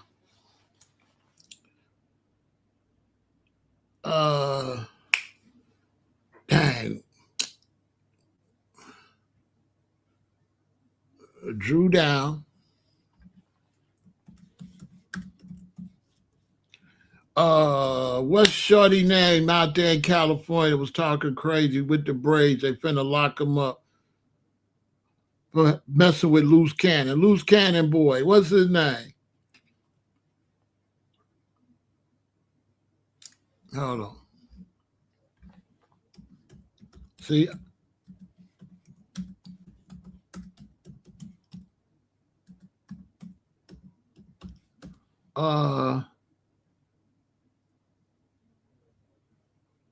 Brick Baby.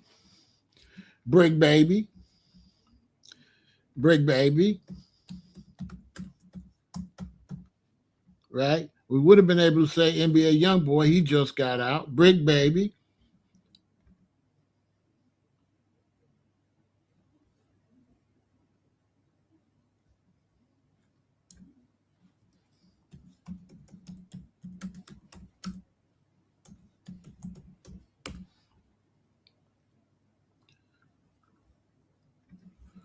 Tory Lanez. Right? Okay? Am I lying though? Tory Lanez. Hold on. YNW, Casanova, C Murder, Mystical, TK.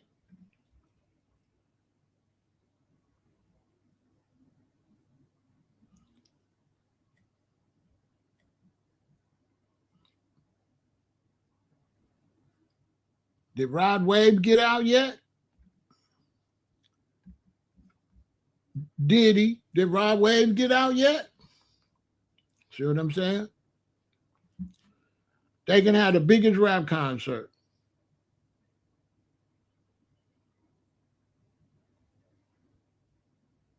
Just think of NBA Youngboy and get out. That's Dirk and NBA Youngboy.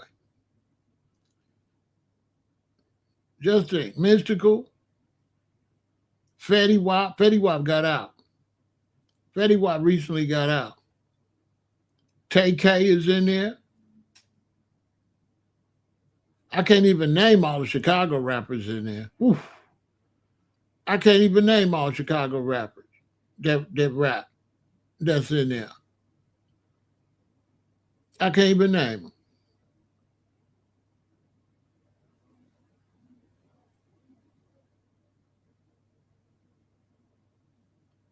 the prison system could have the biggest rap show, can have a bigger rap show than anybody. Facts. What y'all think about that?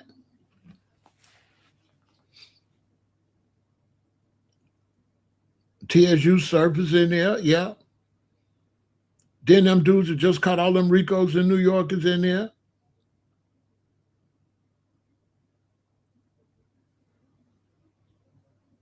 The battle rapper that I think, I don't know if he got out.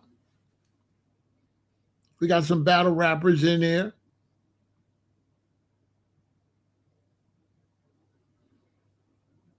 In the prison system.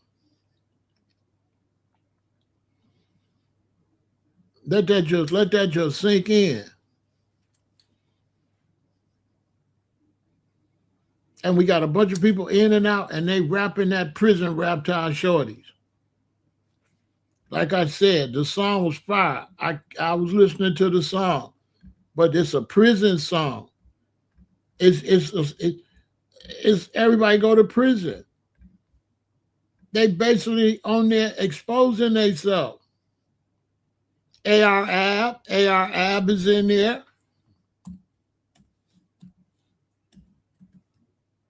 AR Ab is in there. And this whole video is like crash out. And like they all in there. I don't know if it's fake weapons or whatever, but come on, this is a current investigation. And he decides to do a video. DJ Quick's son is in there. He decides to do a video and have all his guys there acting out shootings,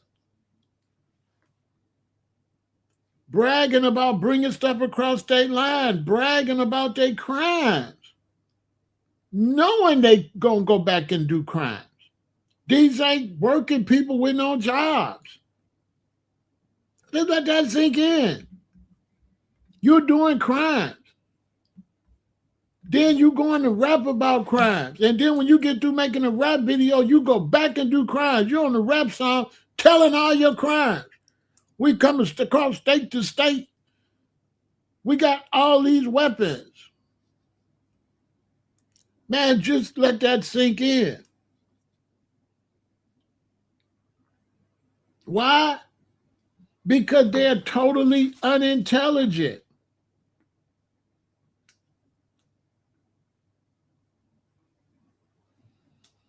Look, music a way to make money. They have a totally unintelligent audience that they can rap to. They have a totally stupid audience they can rap to.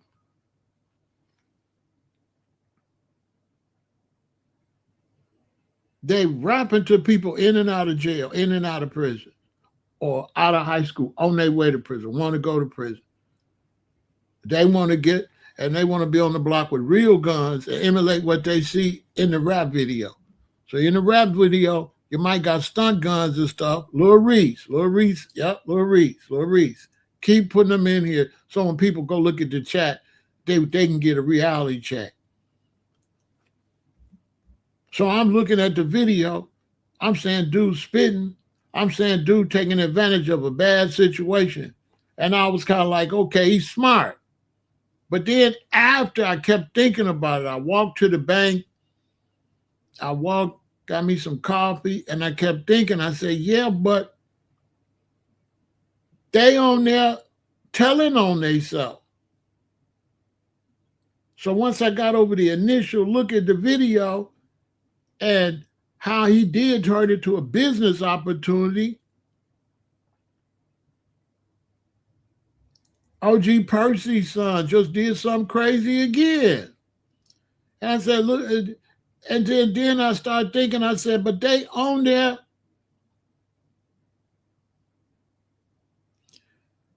I started thinking, and I said, I kept thinking about him rapping, right? Because when I watched the video, I was like, dude could really rap.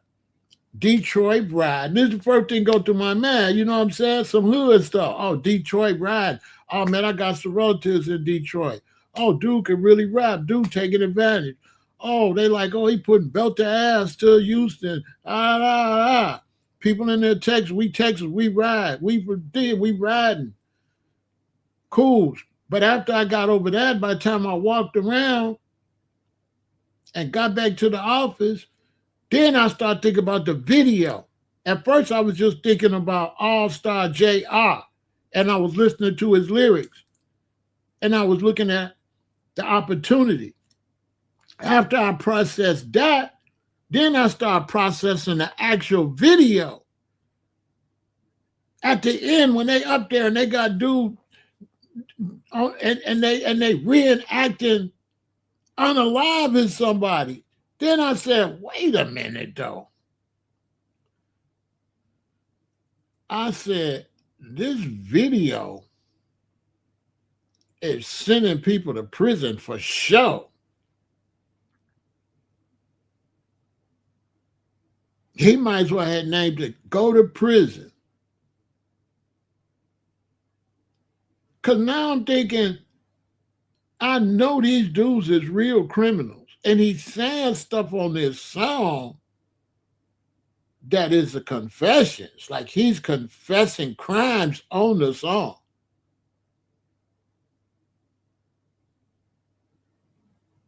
Because they be explaining how they get money. They be saying stuff. That's like Lil Durk, how they got all his confessions, right on the songs. They going to go in the court, they going to show all this stuff he said. Why would you get on the song and say something about sliding for Vaughn and you didn't slid for Vaughn? Allegedly. I ain't saying he did it, but I'm saying he might as well did it with his raps. They on these songs dry snitching and putting real dangerous people in the videos. They got to go back home. Like I've never seen criminals make work so easy for the FBI in my life. The FBI now ain't got to do nothing but watch YouTube and Instagram. That's it. All they got to do is monitor Twitter, monitor X, watch YouTube, and watch Instagram. That's all they got to do. Then you got the content creators. They the police. The content creators is breaking down crimes and everything. What is it, Trablo Ross? And I mess with Seti Nash, but I'm just saying. And the other brother, it's some brothers, but they kind of pretty much, a lot of that stuff be a little policey though. Poetic Flacco straight up, but at least he straight up let you know he the police. He just telling you straight up, he the police. He telling. He hate the streets. You know what I'm saying?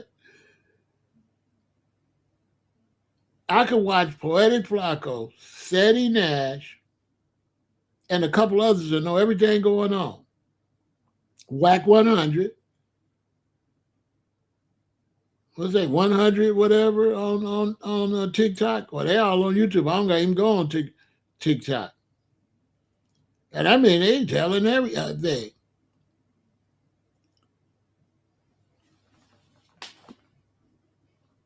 Because I know you'd be like, well, Pharaoh, where you get all this information from? I get all my information from Trenches News. Shout out to Trenches News. Trenches News, one of my favorite channels. He telling it all. Yeah. Hey, Trenches telling it all because he said he trying to save the youth. He telling everything. He on there with a ski mask on, with a shicey mask on. Trenches News. That's who I'll be watching. Trenches News tell me everything going on in Chicago way before Seti and them know.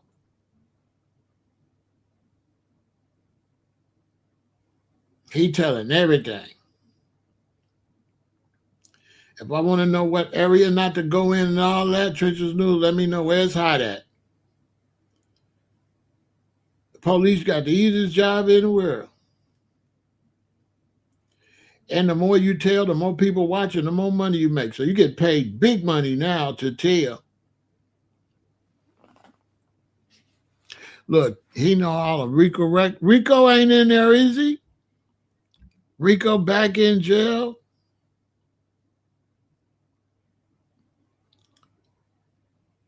I didn't know Lord Fo was in there. See, they in there. Lil J, Shop, Lil J in there. Killer Kells. I didn't know Rico was back in there. Rico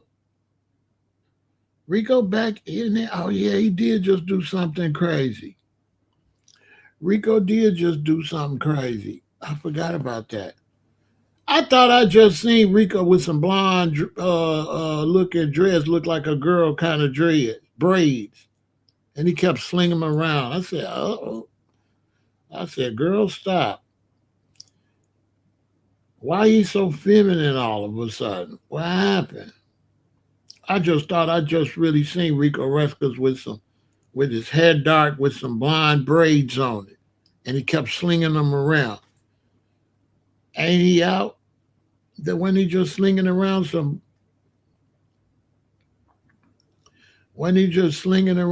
blonde braids? I say, dang, how he got so feminine? See, that's a whole nother video, being locked up with men a whole long time with a whole bunch of men. Yeah, that's a whole nother thing right there.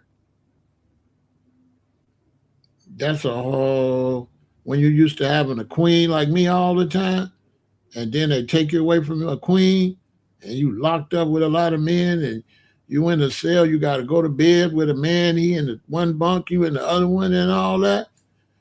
And that get a little creepy.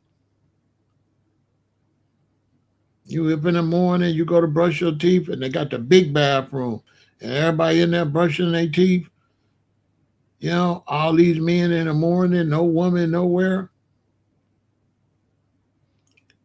BG is a little, yeah, he looked, yeah, he looked, I don't know. I don't know, but if he did do something, they going to tell. They telling everything. They telling everything right now. I mean, they telling everything. If I did anything foul or whatever in the Cook County Jail, they would have been on live right now telling it. But I kept it gangster. I wasn't doing no weirdo stuff. I was concentrating on getting the hell out of there. I wasn't trying to be comfortable and go home. I wasn't trying to be comfortable up in there. I'm trying to go home. Boy, I'm not trying to be comfortable in no damn jail. There was one brother in the county jail. I went to his tip. The tip is where they little cell. We call it a tip because there's a big day room and then there's little rooms around. I went to dude's tip. You know he had carpet? The man had face towels and towels cover his whole floor.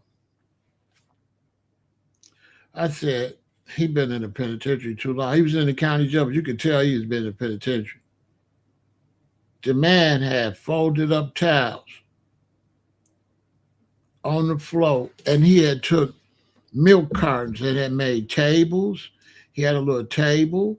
He had a little desk made from milk cartons. Hey, in the Cook County Jail, I went in this cell and I was like, "Oh, this is nice." You came back. That's what I said. Hey, okay, you know, I ain't lie. I'm gonna tell the whole story, bro. I forgot his name. He used to take girls to the club and have them set dudes up and rob them. Hey, I went in dude's tip, and he had towels on the whole floor.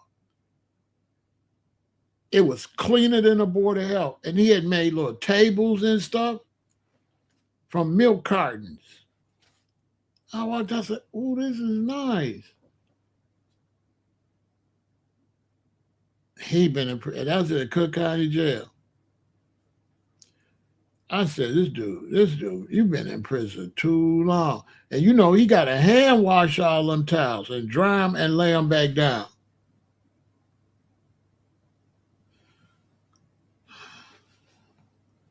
I be wondering where them different brothers is at. You don't get to really know nobody because in the county jail, they in and out. You know what I mean? They get bond or they go to prison. So, you know, it's a short time. Some of them be there like 2 years. They got the murder charges and stuff. That man had towels on the whole floor. It was like apartment. He had turned the cell into a permanent building. Apartment.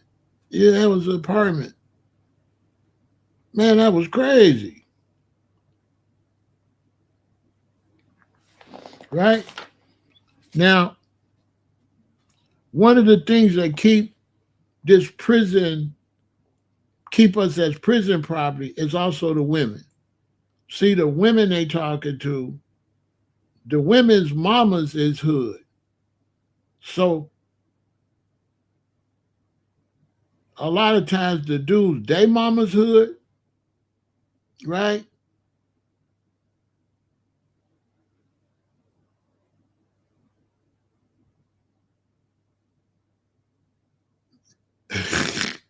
Mustafa, that's funny. So it's like a lot of times they mama's hood, right? Then they woman, they baby mama hood, her mama hood. So his woman's mama is a hood chick. His mama's a hood chick. Seriously, it's like all hood stuff. And then when it comes to making money in the hood, it go like this. You can make a lot of money if you're willing to take penitentiary chances. If you're willing to take the penitentiary chances, you can make a lot of money. But you have to be willing to take penitentiary chances. A lot of people don't know that about the hood. So you would see them dudes with all them jewelry. You see Johnny Dang got busted for selling all that fake jewelry. A lot of that jewelry fake. But you don't gotta have real jewelry. Yeah, it was totally beautiful, Goshen. I said, wow, this is nice. I said, not wow, he was nice. And his hustle was this. He would get the baddest, most finest chick you ever seen in your life. Big breast, big butt, perfect shape, nice waistline. A lot of times, light skin, gorgeous. And what he would do is he would go to a club where a lot of dudes got money. And he would drop her off and he would go park around the corner. And she would go in the club. And a lot of times she would turn her ringer off, but she have her phone on. So he on the speaker hearing everything. And she was super fine, like one of the finest chicks you're going to ever see. So that's how she made money, because dudes can't believe she coming on to him. So she would just walk up to a dude and just basically throw herself on him, and pretty much he can hit that. So he can't believe she this fine choosing him. So then he would leave the club immediately because she like, let's go somewhere, and let her know they can go have sex. And the man would take the woman to his apartment or his house. And when he would take her to the house, she would unlock the door. Right? He said, Pharaoh, this is how I made money. He said, so then when my worker, he called her a worker because it wasn't his girlfriend, she was a worker. He said, I ain't never slept with her. We was getting money. He said, he had 2 or 3 of them. He said, they super fine that no man can't believe. He said, these dudes be flabbergasted because he can't believe a woman that fine, that thick, chose him. She got on the best earrings and everything. He said she got Gucci and all that. But he said what she don't know, she got that from the last dude we robbed. We bought that stuff. So then the dudes would take her home, excuse herself to go to the bathroom, and unlock a door, like a front door or the side door. And then he would come when she get him in bed, she leave her phone on so he can hear everything. And when she said, "Ooh, you gotta, ooh," and she started saying all that, he know that mean come in. And when he come in, he catch him, he butt naked, he in the bed, boom.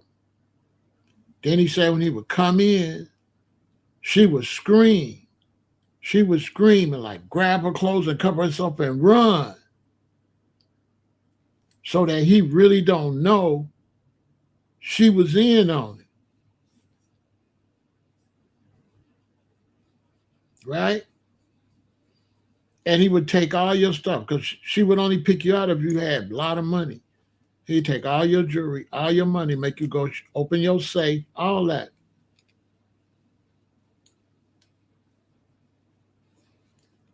He was like, "Fred, when you get out, get at me, man. You could come work with me." I said, "Boy, I'm not. Boy. That's why they love me in the county jail. Because you know what I told her? Boy, I'm not finna work with you. How many times you been to prison?" "Man, Pharaoh, why you gotta be all like that, fam? Why you gotta say that, man? Pharaoh, you hurt my feelings. Bro, you always in prison. You talking about come work with you. Bro, you locked up right there. Uh-uh. Man, why you say that, man? Why you say that, bro? One thing about you, bro, I love you, man. Cause one thing is, you ain't gonna lie to a nigga, boy. You gonna keep it a billion. He said, you gonna keep it. He said, one thing about you, Pharaoh, I can't stand your ass. But one thing, man, I love you, boy. Cause one thing, you ain't gonna lie. He said, one thing about you, if you tell me you down and you coming, oh, you gonna be down and you coming. Cause if you ain't coming, you gonna be like, nigga, I ain't coming. I forgot dude name. Boy, he had me crying. He said, "Man, you done hurt my feelings." He invited me. Because that was his thing, the girl and hidden trains for cigarettes. He put me up on the cigarette gang. That's how I found, that's why I told y'all the story about the guns in the alley. That's a lie. Because I knew the dudes that was hidden for the guns.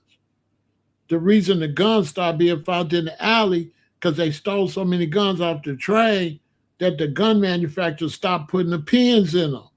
So when they was hitting these guns and taking them back to the spot and found out the guns couldn't shoot, they was dumping the guns in the alley.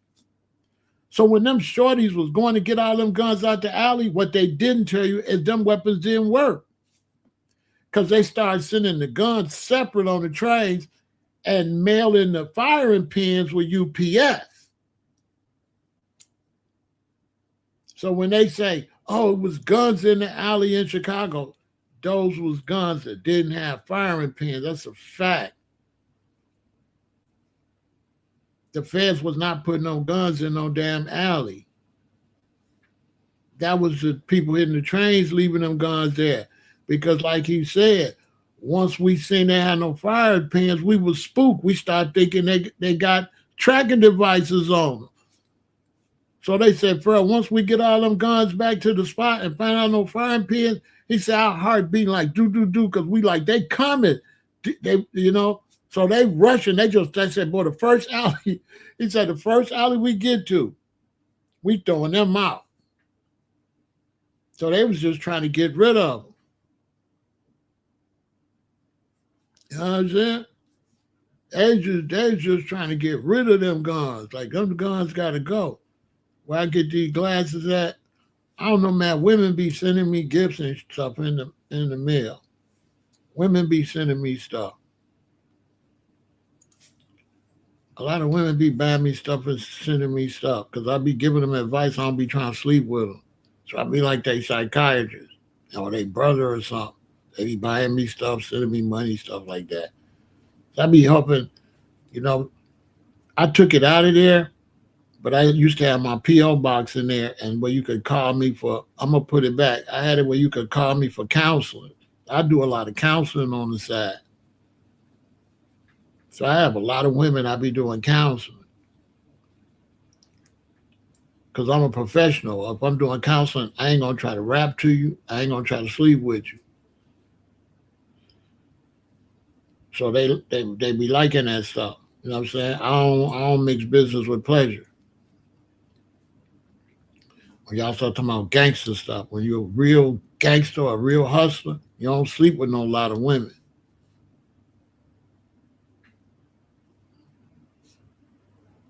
Yeah, if you're a real hustler, you ain't sleeping with a lot of women. You can't be a hustling hoe. So you can't be a whore if you're a hustler. See, when you're a hustler, young women, you know what I'm saying? Hustler. We love money. See, here's money and here's women. Okay? Or a real hustler. Here's money. Here's women.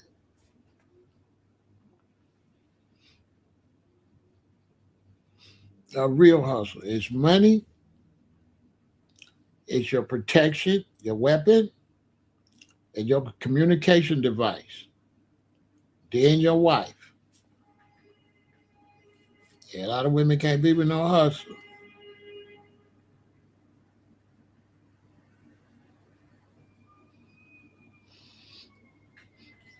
Yeah, military minded. You already know what it is. So these dudes is penitentiary bound because of their environment. Their mothers, boyfriends is street dudes. Their mothers are uneducated, period. Because if you once a person becomes educated, they are totally against being uneducated. And so if your mother go back to school and make some out yourself, or your father made some legal out of himself, they're not gonna let you be in the streets. It's just not gonna happen. To the point they'll throw you out. They'll throw you out. You you can't live with an educated mother and father and be stupid. They're gonna throw you out.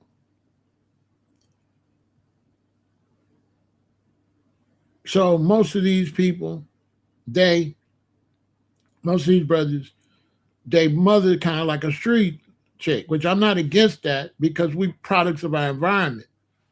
So they mama's street, you know what I'm saying? They mama's street. They daddy, a lot of times they don't got one around. They got their mama boyfriend a lot of times, you know. And so uh being in the music business and being around dealing with a lot of young people from the streets, you learn not to ask about the father. You learn don't do that because, you know, the answer mess up the whole mood. So, I'm with dude. Every time he says mom's mom be like, where your daddy at? They be like, oh man, my daddy dead, Pharaoh. See what I'm saying? Oh dang man, I'm tired. I'm sorry to hear that. You see what I'm saying? So you don't really ask about the daddy because the daddy is a part of the trauma of foundational Black Americans that people overlook the trauma. The trauma crazy. So it becomes ridiculous to criticize the young Black brothers if you know their environment and their circumstance. That's why I'm not really big on that. I'm not really big on criticizing somebody because I'm just wasting my time. Their circumstances is not, it's not possible for them to be any different. So when you come up with a really good mother and a really good father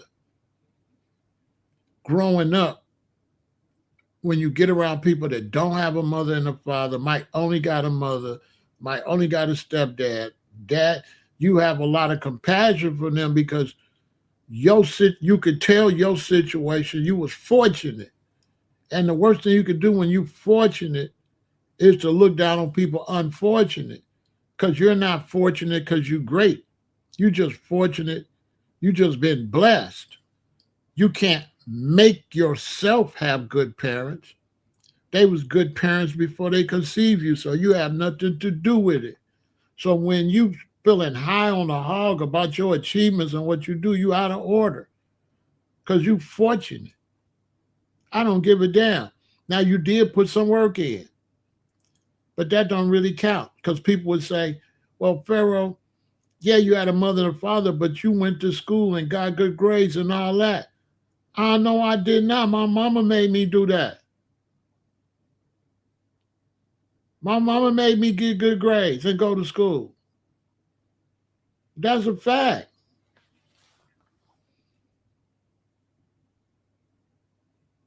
I didn't get F's because she ain't going. I did not get F's because I didn't want to get F's. I didn't get F's. I didn't get F's because no, there wasn't no coming in there with no damn F's. Oh no. Oh, it's all over with. So some of these parents, your son in high school, and now you try to say don't get no F's. No, that started in first grade. Oh yeah, that's already established. Way for you. By the time you're in fourth grade, that's established already. Your child's supposed to already be trained by fourth grade. Now we're not doing no low grades in first grade, second grade, third grade, or fourth grade. Now, if you ain't getting no bad grades.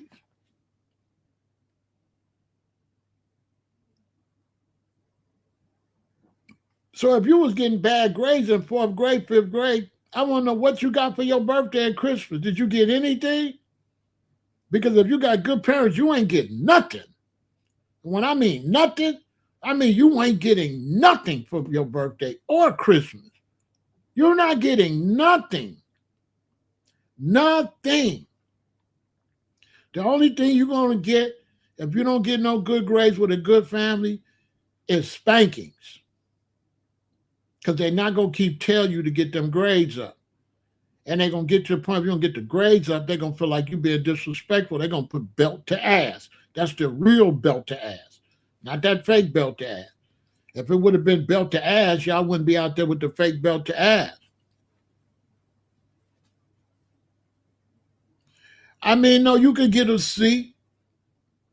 You could get a C. You could accidentally get a D. You could get a C. But the way my parents did it, Daniel, my parents didn't do punishment. My parents did reverse. They did rewards. So when you're in the second grade, when I was coming up, you get $1 for an a E, because we had E. You get $1 for an E and 50 cents for a G. Because when I went to school, it was E, which was excellent. G was good. A F was fair. And a U was unsatisfactory. So what y'all call an F used to be a U back in the 60s. A U was an F. A F was fair. And the way my parents did it, if you just got paid for what you did good. This is the best way to raise your children. Pay them for the good grades. Pay them for the A and the B. Don't give them nothing for the C. And they get in trouble for the D and the F. That's how you do it. And you do it early. So, Mama, can I go to the movies? No, you got the goddamn F on your card. No, you don't got to spank them. Turn that damn video game off. You go pack that video game up. Pack that video game up.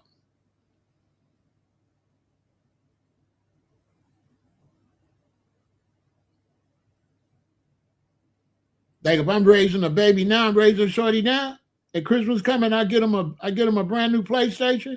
And when you take it out the PlayStation out of the box, I'll be like, put all that foam and stuff back in the box and put the box over there.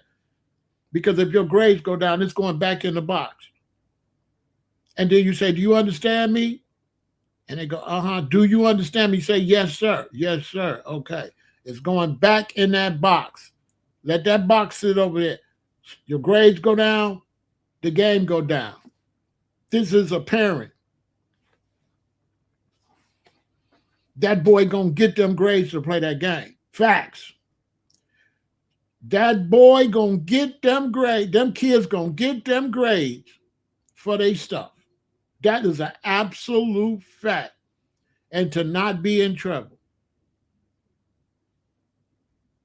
That's a fact. I ain't never raised a child or a stepchild that failed. Period. We went to everybody graduation. Everybody graduated on time. With A's and B's. No summer school. So the children, it's not the children, the parents ain't nothing. The parents is trash, but the parents didn't necessarily have parents. Because these things you're trying to do with your son that he ain't doing, that's because you waited too late. You're trying to be a 5th grade parent, a high school parent. You should have been a parent from kindergarten. You ain't no good parent. You was a bum with some kids. You was a bum. And then these mommies, you trying to be your kid's friend, and they not your friend. And so the women have a lot to do with the prison situation because the women is their son's buddy. He could talk to his mama. He can call the other grown people by their first name. The mama's friend, Betty, she come by the house and son tomorrow, hey, Betty. No, that's not Betty. That's Mrs. Johnson for you. It's Betty for me. And so the whole decency been gone. The parents ain't even decent. The parents is so ratchet that if you're a real dude, you're not even dating no ratchet ass mama with no kids because you already know that ain't gonna be nothing but a headache. If you really that, when you meet a woman and she got a child, if she ain't standing on that child's neck, you're not gonna date her.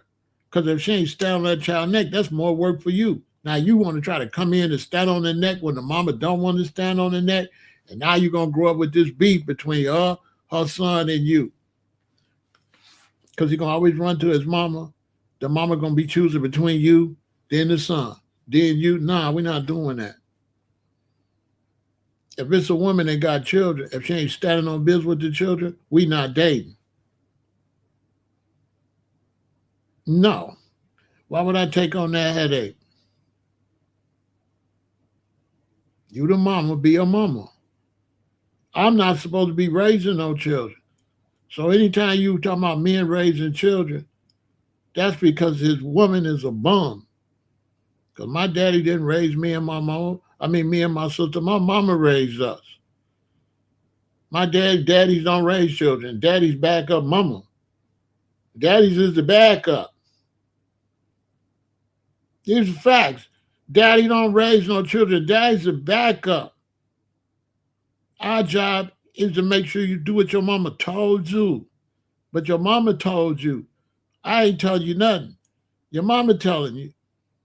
And my job is to get in your grill when you ain't do what your mama, aka my woman, told you. Period. That's my job. The man is an enforcer. He ain't no damn, I don't raise no doggone children. I'm the enforcer.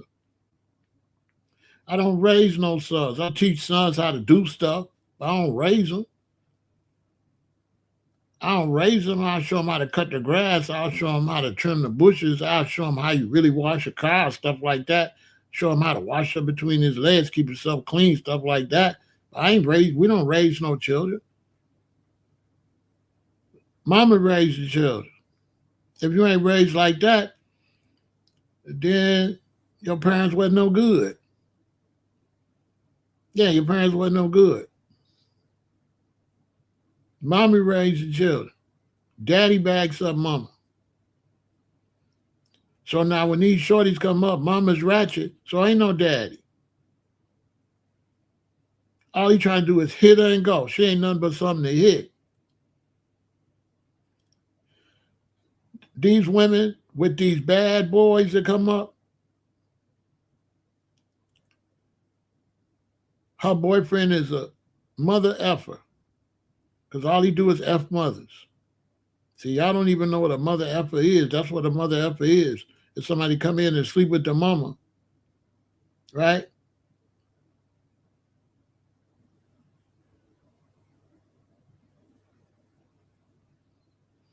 Right? That's what it is. Why do you think people are more entertained with chaos than the actual truth? People aren't more entertained. That's just some people. Those some people don't really represent everybody. So the people that's in the media get represented to make you think it's more of them than it really is. It's not as many of them as you think it is. Like them rapper type dudes and stuff like that, it ain't as many of them as you think it is.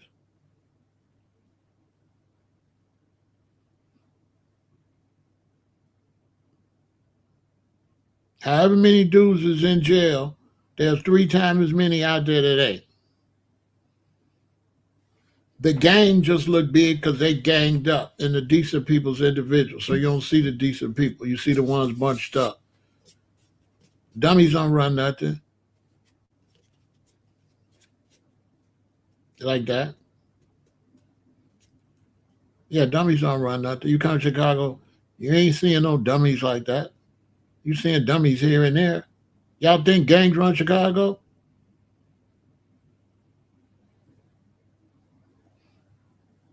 Y'all think when I go outside, I got to worry about gangs like playing with me? I'm just asking. Do I look like when I go outside, gangs is a problem like that? That's all false. And people come to Chicago and go, oh, wow, it's nice.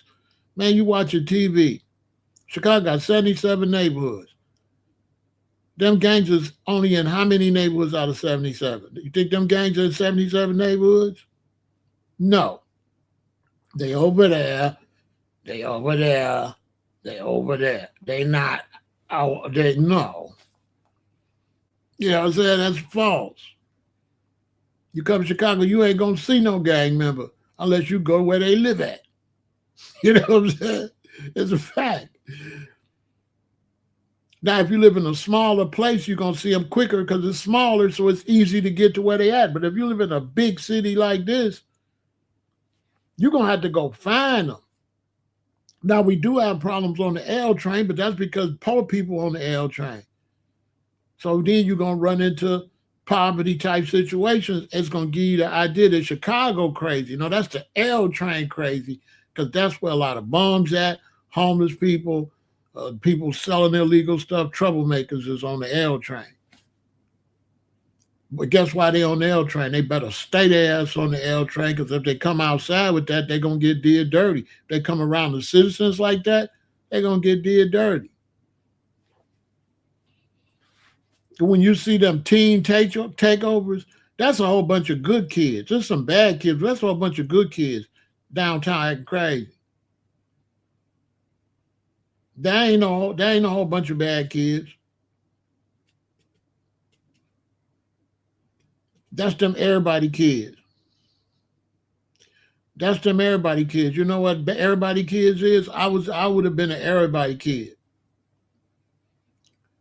So you have to be careful because kids, we everybody kids. You know what an everybody kid is? Especially in the cell phone era. Let me give you an example of everybody kid. I call my boy. Ding, he answered. I hear a bunch of noise. What up, where you at, Raymond? Man, I'm downtown Chicago. You downtown? Yeah, everybody down here. I'm on my way. It's everybody kids. Then they call it a teen takeover. I mean, you could call it that, but it's an everybody event. Everybody phone ring and let them know everybody downtown. So everybody go downtown. And then when everybody go downtown, if you got 3,000, 2,000 young people downtown, out of 2,000 young people, you're going to have 300 idiots. And them 300 idiots going to tear everything up and act crazy. And then the whole 2,000 get blamed for the 300. But the But the 1,700 be saying, dang, we can't never have no fun. They always come and mess it up. The 1,700 don't like the 300. Who be outside? The 1,700 children trying to have a good time hate the 300 that every time they try to have fun, the 300 come and mess it up. So then they be trying to act like it's all the youth. The youth don't like them either. All the teenagers will tell you, Pharaoh, the realest alive. The teenagers be pissed that the losers showed up. They be like, dang, we can't never have no fun. They always come down here with some mess. That's a fact. But nobody interviews them, and they not going to talk on camera because they don't want the bad ones messing with them. But the majority of the children be pissed that this 300 came down here and ruined it for the 2,000. 1,700 of them, they just want to be walking around and be outside. But your fool-ass son came and ruined it for everybody. Him and his friends. That's how it be going. It don't be all of you. It be the losers come and get down in the crowd and mess up their fun. That's who it be. And the younger generation, they softer than the losers. Whereas in my generation, we was more rougher than the losers. We'll beat the losers up. See, in my generation, we whooping losers. When, you know what I'm saying? My generation, we didn't believe you was tough because you was dumb. That was our motto. Man, just because you felt all the classes don't mean you tough. You just stupid. Don't try to play with me because I'm getting all A's and B's. Because you can't fight. You dumb and you ain't got no hands. Because it don't matter how dumb you is. What your hands do, that's why they go get guns. That's why them shorties get guns. You know why? They can't fight. The baddest ones is kitty cats. Facts. The baddest little young black boys is P words on everything. That's why he always going to get a weapon. Because he's a little B word. Facts. And he's going to always outpower the good ones because the good ones don't want to go to prison. So how you going to beat somebody who want to go to prison? That's what's really going on in the streets. The reason the bad ones dominate because they willing to go to prison and the good ones ain't willing to go to prison. They're like, you got that. Now, Cooley High is older than me. Now I'm talking some new updated stuff. Cooley High, that's some old shit. The Cooley High, them wasn't the baby boomers. Yeah, Cooley High wasn't the baby boomers. I'm the baby boomers. Cooley High was the older dudes. When we came, they was out of here. We was the dominant. We was dominant because we was more than all of them. It was more of us than the big boys. So the big boys had to stand down. Because it's 10 big boys and it's 50 of us. It's 50 of us for every 10 of them. So yeah, we're not doing no initiation no more. Yeah. Yeah, you 10, y'all ain't no baby. You know what I'm saying? Yeah, it's 50 of us. It's 50 decent ones, and it's y'all. So y'all canceled. So all that bad stuff didn't take over until the decent people stopped having babies. When the decent people started having babies, that's when the bad kids started to make more noise. Because the decent ones, you know, a lot of the decent men, they kitty cats. They ain't putting no D up in the women. They ain't making no babies. That's a whole nother video. These new young dudes, they soft as baby tissue. Boy, you ain't putting no babies up in these women. Boy, you ain't got no women with no 3 babies. What is you doing? You know what I'm saying? I don't respect no man ain't having no babies. Don't even talk to me. You definitely not that. Well, you ain't got how many kids you got? All right, shut it up. You know what I'm saying? Well, you ain't putting no babies in nobody. What kind of man is you? What? Men got babies.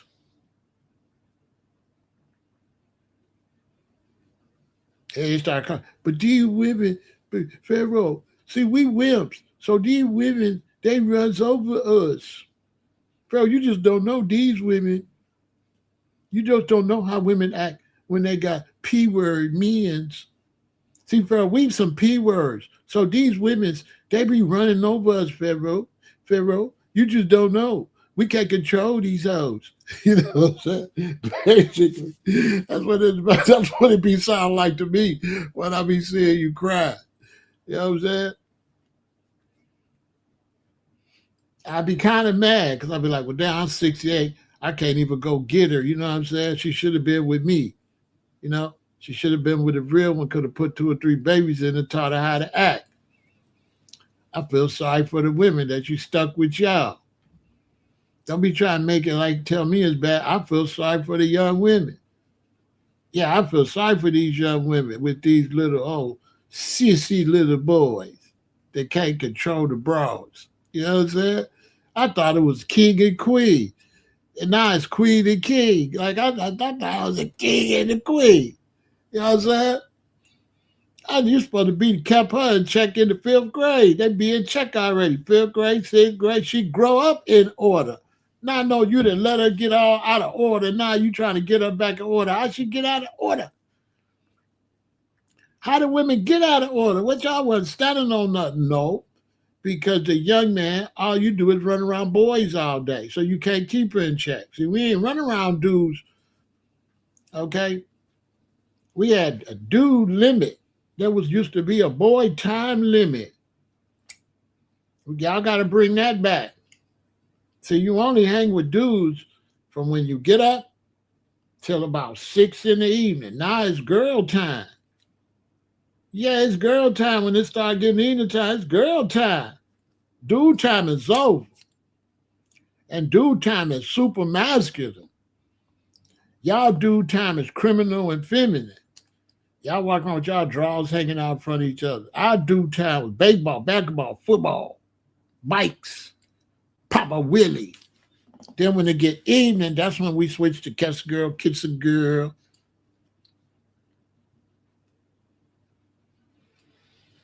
What's a cutoff age for a woman in the strip club? What you mean cutoff age? Ain't no women in the strip club. That's a hoe.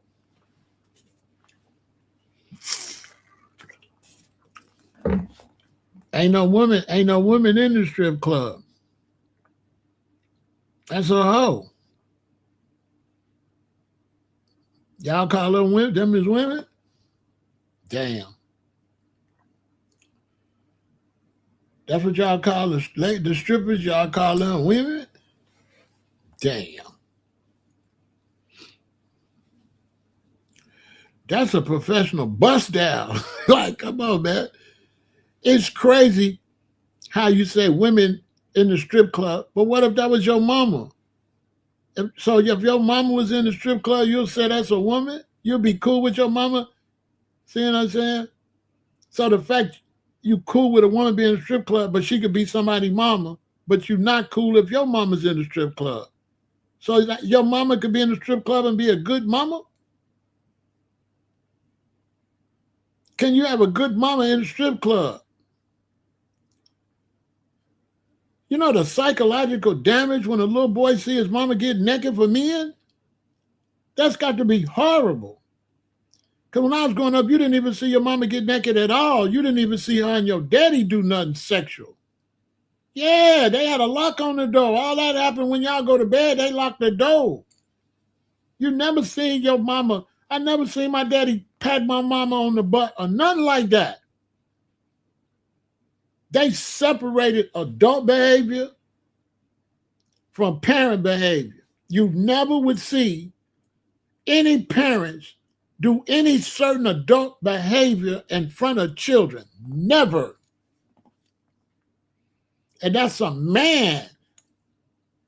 But these men, they got no type of parental nothing. They weird as hell. They'll be feeling and kissing all on their baby mama right in front of their baby. The worst group of men in Black American history. I'm trying to fix y'all. No, we don't do nothing like that in front of no children. No. Now I would never, we don't kiss our woman or nothing in front of no children. And you raise, you mama and you daddy, and you there to do mama and daddy stuff. You ain't there to do husband and wife. So you got husband and wife, and then you got mama and daddy. When the children is around, you mama and daddy. When y'all alone, y'all husband and wife. Y'all cannot be husband and wife in front of the children. Husband and wife is two people. It was four of us. It's four of us. You got to be mommy and daddy and the children. How you going to be husband and wife? Now, when y'all lock the door in y'all room and it's just two of y'all, you can be husband and wife, but you can't be husband and wife when it's four of us. So if y'all husband and wife, what the hell is we? Where's our category? So you have to change categories. So when you with the children, you not husband, you daddy. You daddy and mommy and the children. Then when y'all solo, now y'all husband and wife. Children don't exist. They in the bed, sleep. Now it's the adult world. But you can't have an adult world in front of the damn children. So you do all this stuff, patting all on these women and all this stuff in front of your son. Now your son grow up, he LGBTQ, because you didn't show them too much heterosexual stuff too little. And now he all messed up mentally. And he want to be with a man. Because daddy then showed this little boy stuff that little boy ain't supposed to see. Now you done messed his whole sexual clock up. Facts. You done ruined these kids' sexual clock up because they ain't supposed to be doing nothing sexual. They too little.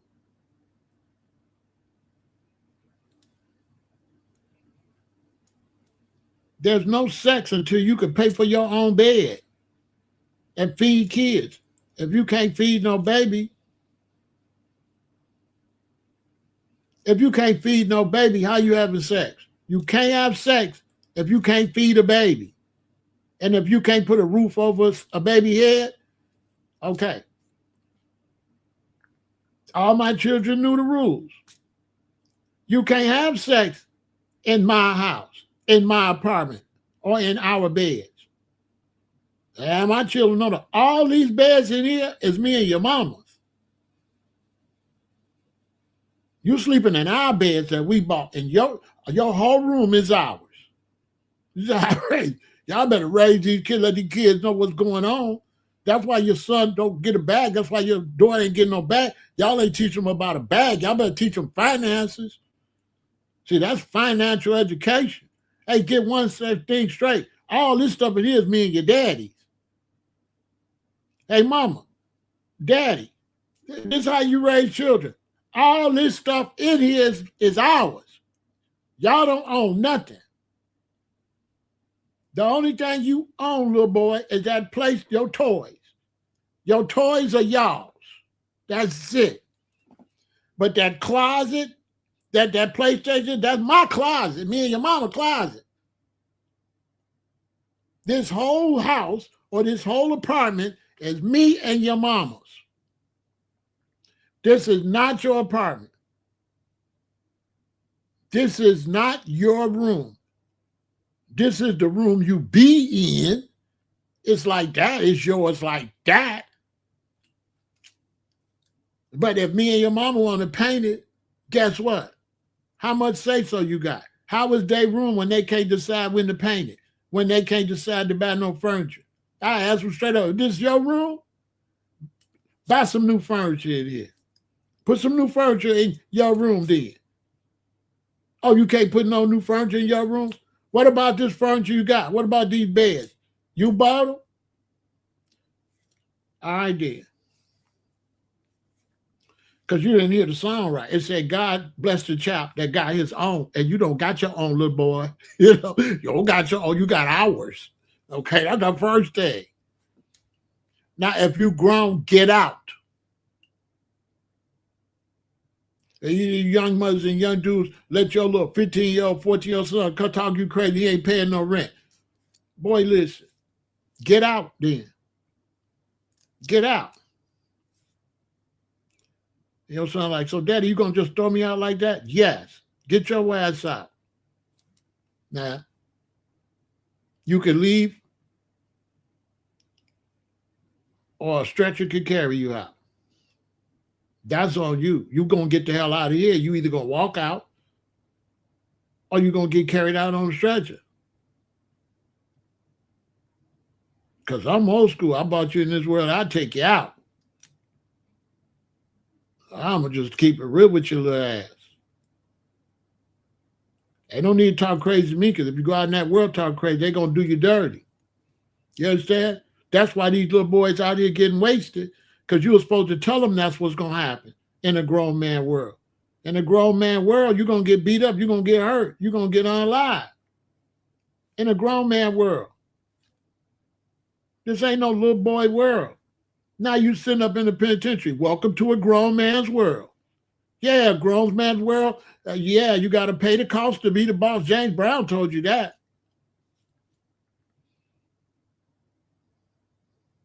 My daddy told me early, if you go to jail, don't call me.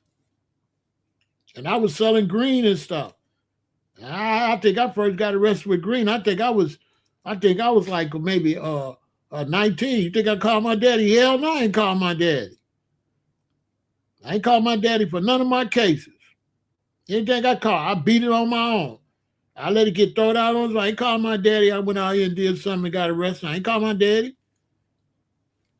I ain't called my daddy on my soul. That's why he respected me. No matter what I did, my dad respected, because I stood on my own. I ain't never bring him involved in nothing I did. Facts. That's an absolute fact. When I did have a big bill, I paid it. They didn't pay nothing. Period. I beat my case on my own. I paid my lawyer on my own, beat my case on my own, sat my ass down on my own.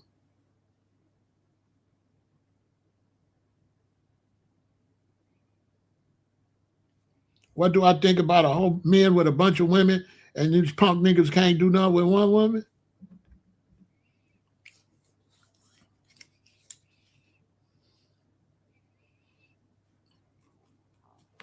The black man in America ain't proved he can do nothing with one woman.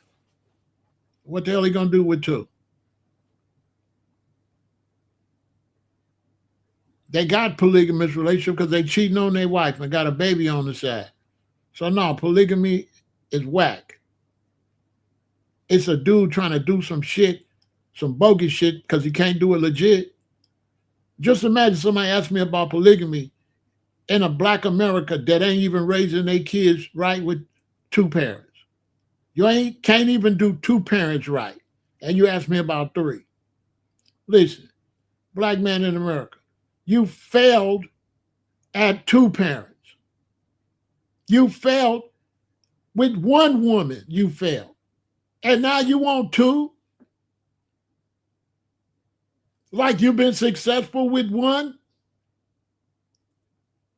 You failed with one. Most men ain't worth having one woman. Most men, and now let's speak about black men, most black men today ain't worth a goddamn. If you're a black man, to find a decent, another black man to hang with, it's like looking for uranium. And you know I ain't lying. You, as a black man, we can't find another black man worth a damn. That's a fact. As a black man cannot find another decent black man. So how a woman gonna find? How you decent with a woman when you ain't shit to us? You can't bring no black man around you and your wife or nothing like that. He's a sleazeball. He ain't been raised correctly. And he bring all that bad parenting from his trash ass parents around you when you had good parents. You can't trust most black men further than you can see them. I had somebody ask me, Pharaoh, how do you know if a black man decent? When he won't hang with me either, when he don't hang out. Because any man willing to hang out with you is a loser, because everybody else busy. Only a loser want to lock in with me.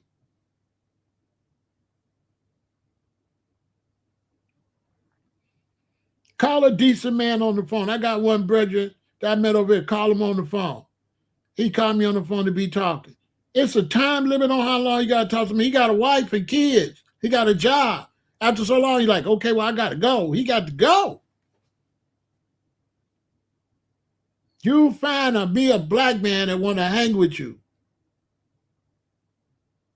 And he's not pushing to do no business together. You're with a fucking loser. And you're with somebody that'll sleep with your woman. Because there ain't no decent black man got time to hang with you. Decent people, we don't hang out. Only losers hang out. Facts. Only losers hang out. So when you start seeing a black man talk about having multiple women, when his families is shot and his relationships in America is shot, and it's all these single households, what that tell you? That's somebody trying to pretend that he want to have fun sexually and pretending he talking responsibility. Just say you want to sleep with a lot of women. Don't call it no relationship. Just say you want to be a hoe. What about being a hoe? Because I ain't never seen where sleeping with two women put no money on the table. And we about money.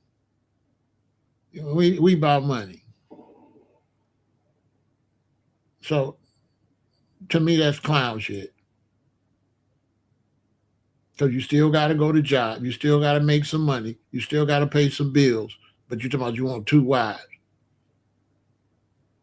And who going to pay for them? That's some fantasy bullshit. You never seen anybody ask you about polygamy that say anything about children. You ever notice that? Because in their mind, it's just going to be them and two women. They ain't trying to have no babies. Because it ain't no man that want to have some babies that want to have 3 babies by no 2 damn women. So when you hear these dudes talking about polygamy, these ain't adults.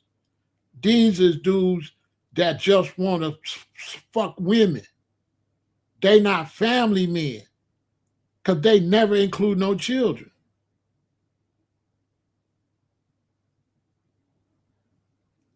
Go watch videos on polygamy couples. You ain't gonna see no children.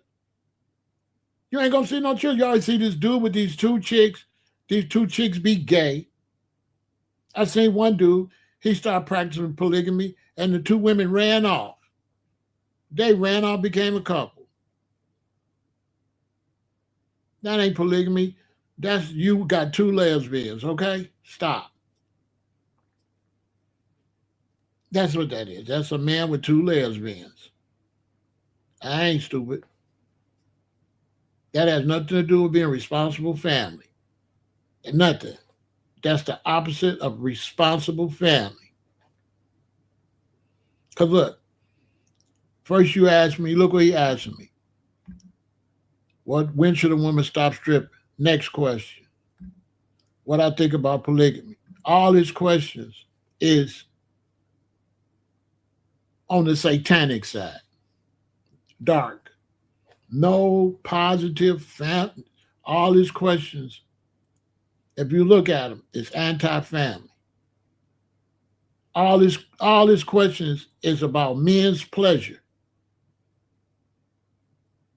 So stripper. Sleeping with 2 women. Nothing that builds the black community. All negative shit is what he keep asking. Every question he asks me is negative. Is on the dark side. None of it is building. None of it is positive. In the streets, that's a question for somebody that ain't getting enough coochie, ain't got no woman, ain't knocking none back. Because if he had a good woman, he was knocking it back, he wouldn't be interested in 2 women. You ain't interested in 2 women if you knock her back one the right way. The hell you want with 2? If you was a real man and you really got a wife and you really live with a wife and you deal with all the ups and downs of being with another person and you deal with everything as being a king and being with a woman and you deal with a woman with her period, and you deal with a woman with her emotions, ain't no way you would want two of them. Let me repeat myself. If you're really a G like that, if you're really a general, you're really a king, and you got a wife, and you've been living with a wife 5 or 10 years, it ain't no man want two of them. I ain't trying to, ladies, am I lying?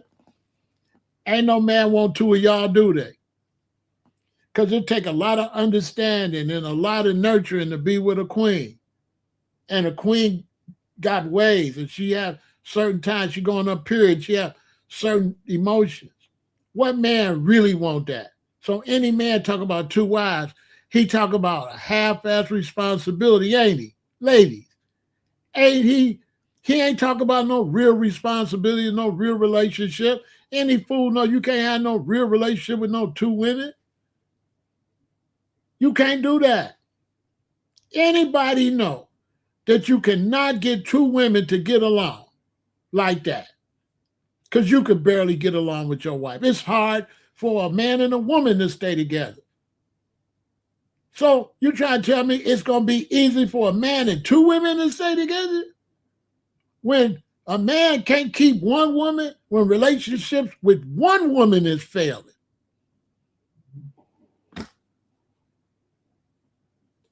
Now you're talking about two. So you ain't talking about no responsible relationship. You're talking about just some freaky sex stuff. So that's irresponsible. That's nobody going to be a good father. That's nobody going to be a good husband or none of that. You understand?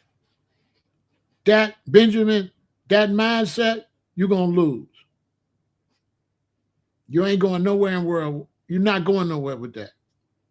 That's going to be an L. You're going to lose. You need to change your mindset and get you a queen and get you some money and have some children and be a king and a queen with prince and a princess. That other stuff you're talking about is going to lead you right to LGBTQ. Because if you get with a woman and she start liking another woman, she going to stop liking you. There ain't no in between when it comes to that. When you get with a man and he start liking his homeboy a lot, he going to not like his woman. We not designed like that. We not designed like that. We designed one-on-one. We're not designed to be with no bunch of women like that. We designed to be with a woman and then it don't work and then be with another one. But we ain't designed to be with two at the same time. But we designed where we could be with 4 or 5 within our lifetime. But we're not designed to be with no bunch of women like that. You show me anywhere in the world when they do that, and it's weird.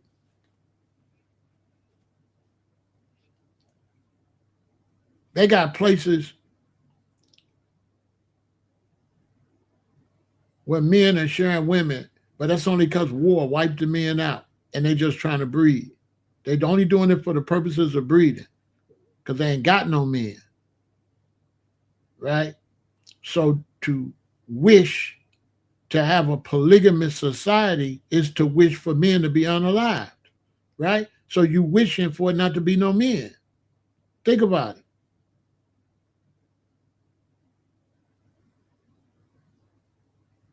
You wishing for it not to be enough men. So now if you live in a situation where it's not enough men, and I live in another situation, we could conquer you, right? In terms of war, right?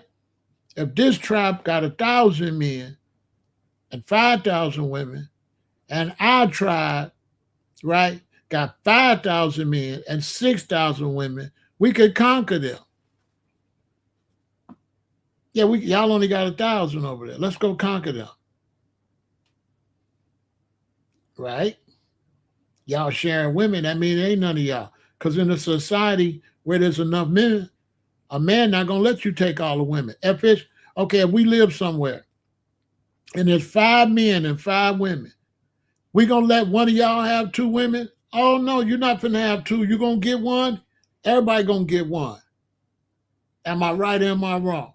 If you lived in a natural place where there's 20 women and 20 men, would those other men let any man have two? No. Everybody would get one. Am I correct or not? You're gonna get one. You're not finna sleep with all these women and we don't sleep with nobody? Is you crazy?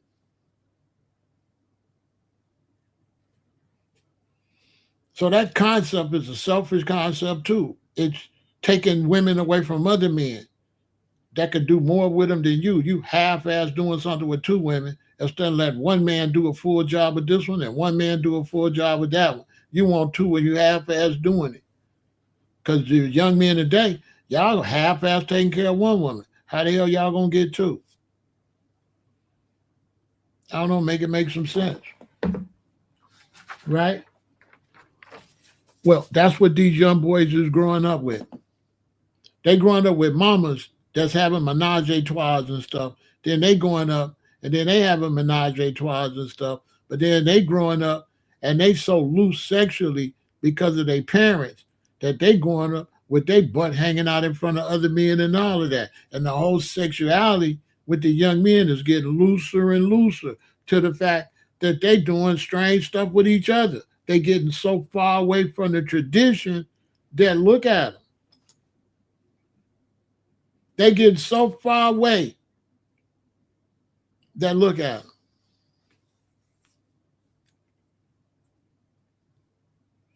To the point where Jay Prince Jr. wants to take a picture of somebody ex kissing on his muscle. Now, what real ruler would do some feminine shit like that? And the muscle wasn't really a muscle like that. It was like, bruh, why you got her kissing on that little bitty knot on your arm? You know what I'm saying? I know some bodybuilders probably look at that muscle, they probably be cracking up. He probably looked crazy to dudes in the jail. He had that little Popeye muscle. He told her to kiss it. And he looked all weak, like a daddy's boy. He don't really look like that. Like dude looked like a punk. He looked like a private school kid trying to play gangster because his daddy's supposed to be a gangster. That's what Jay Prince Jr. looked like. He don't even look the role he be trying to play. He looked like a weirdo nerd trying to play a gangster. And almost like he's slow, like he using too many substances or something. I'm like, look at this dude. His father ain't taught him nothing.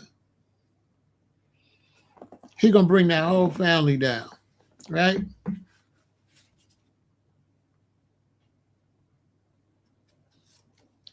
And so when we're gonna talk about the music part of it.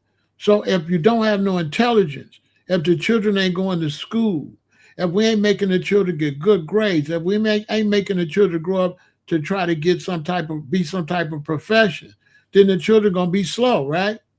So now if you start having a whole bunch of slow children, right? So let's say out of 100% of children, and you got a good 30% that's slow. You still got a great 70%, but you got 30% that's slow. And that's a large number if I want to make money. So now the artist could target the slow children. That's what we got going on. So the artist is slow. 30% of the young black kids is slow. So they get out there and they target their 30% that they're a part of. Because if we was doing our job, there would be nobody want to listen to that. So imagine young boys listening to this song where they playing out shooting each other. So that show you what kind of audience they got. What kind of audience they got listening to that low-level music. And then you want to blame the music, but it's not the music. You got 30% of your children is like that. And it's working its way to 40%. And the reason it looked like it's more than that, because the 70% that's not like that, they not to be seen. They ain't nowhere where you can see them. So if the 30% is stupid and losers, and they all outside and they all on the internet, everybody begin to think the 30% is more of them than it is, but it's not. It's not that many of them like they make it portray, but the other good children, they ain't on social media like that. None of my children's on social media. I got 6 children. Not one of them is on social media. Not one. Not one of my children is on social media. Not one. Responsible children ain't on there like that. They got a little account and they look at stuff, but they ain't posting on no damn social media. None of my children post on social media. That's a fact. Black Americans that raise really intelligent children, our children is not posting on social media. If they are, they got a business they posted. They posted something to make some money. But our children just ain't on social media miscellaneous posting like that. I don't give a damn if they 30 years old. If my son 30 years old and I see him on social media posting goofy stuff, what's going to happen? His phone going to ring, right? And what I'm going to say? Boy, what is you doing on social media posting all this whole ass shit? Get that shit out for there. Bro, delete that account like that. So you know these young people, they don't come from no good families. Oh, they're posting all that weirdo shit. Just posting nonsense, ain't posting nothing educational or nothing. You a grown-ass black man. Come on, man. That's a fall of the family. The family is falling. Jay Prince Sr., he ain't even no good father. So how he a boss?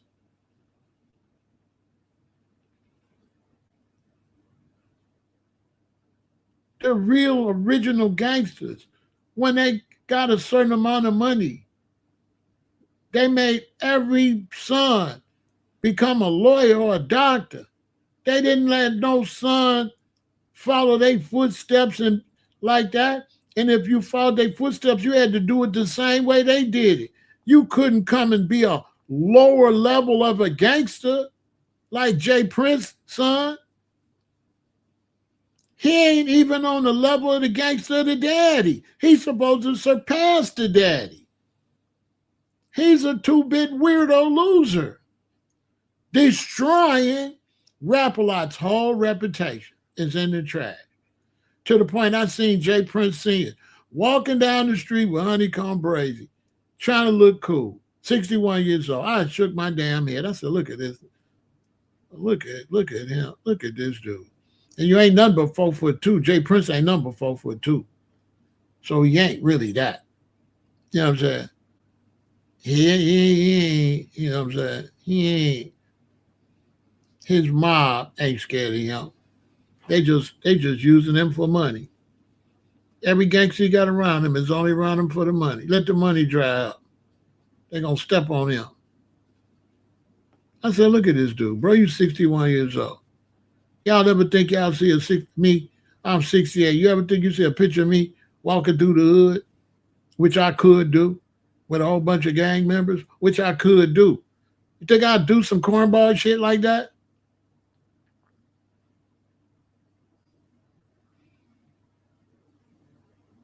If you a G like that, you get status for nobody don't know where you at. You don't get status for showing nowhere where you ever at.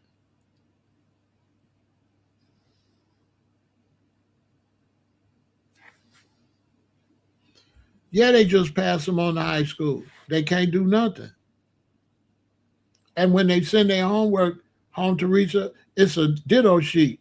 They don't get no workbooks or nothing. And in the black community, they get a ditto sheet. And in the white community, they get MacBooks. In the white community, they got MacBooks in kindergarten and first grade. In the black community, they got a ditto sheet, tore out, copied, the teacher copied out the workbook. That's a fact. When my children was in grade school, they sent my children home with a ditto sheet, not even a workbook. I tried to help my daughter with her homework, and there was no reference. Like when we grew up, you just turn back a page in the workbook and tell you how to do it. It wasn't nothing to tell you how to do nothing. It's a ditto sheet. Now imagine you a teacher at a school and you sending your children ditto sheets and you ain't complaining. You just come and get your check and going home. And you know damn well these black children supposed to have a workbook and you don't say nothing. So where's all the money? Workbooks is cheap as hell. It's just a little paper book, like a comic book.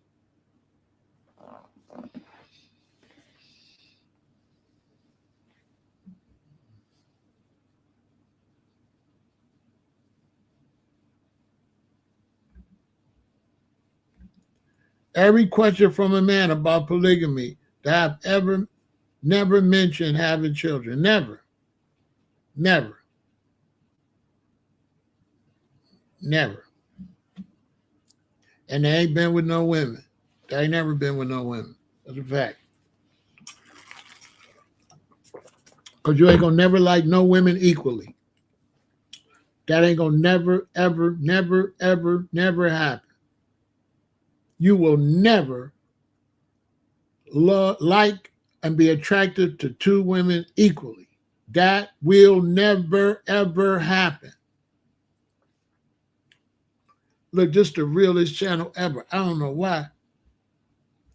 Hold on. Why I ain't getting no money? Hold on. Support the channel. Like too. Why my likes? How many likes I got? Somebody see them?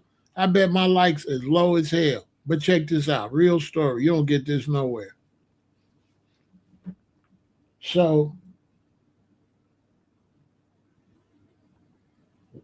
when I paid my bail and got out the county jail, now I got a case I got to fight. I'm looking at 8 to 40. But I'm outside. I've been locked up for 4 months. I'm really pissed at my ex, so I don't want to be with her no more. That's a whole nother story. Because I don't want to tell her business. So I'm thinking, I better get as much sex as I can, because if I lose this case, I ain't going to see no coochie unless I get married and get conjugal visits, right? So I knew this shorty. She was bad, right? Right? So I knew this shorty, she was bad, right? So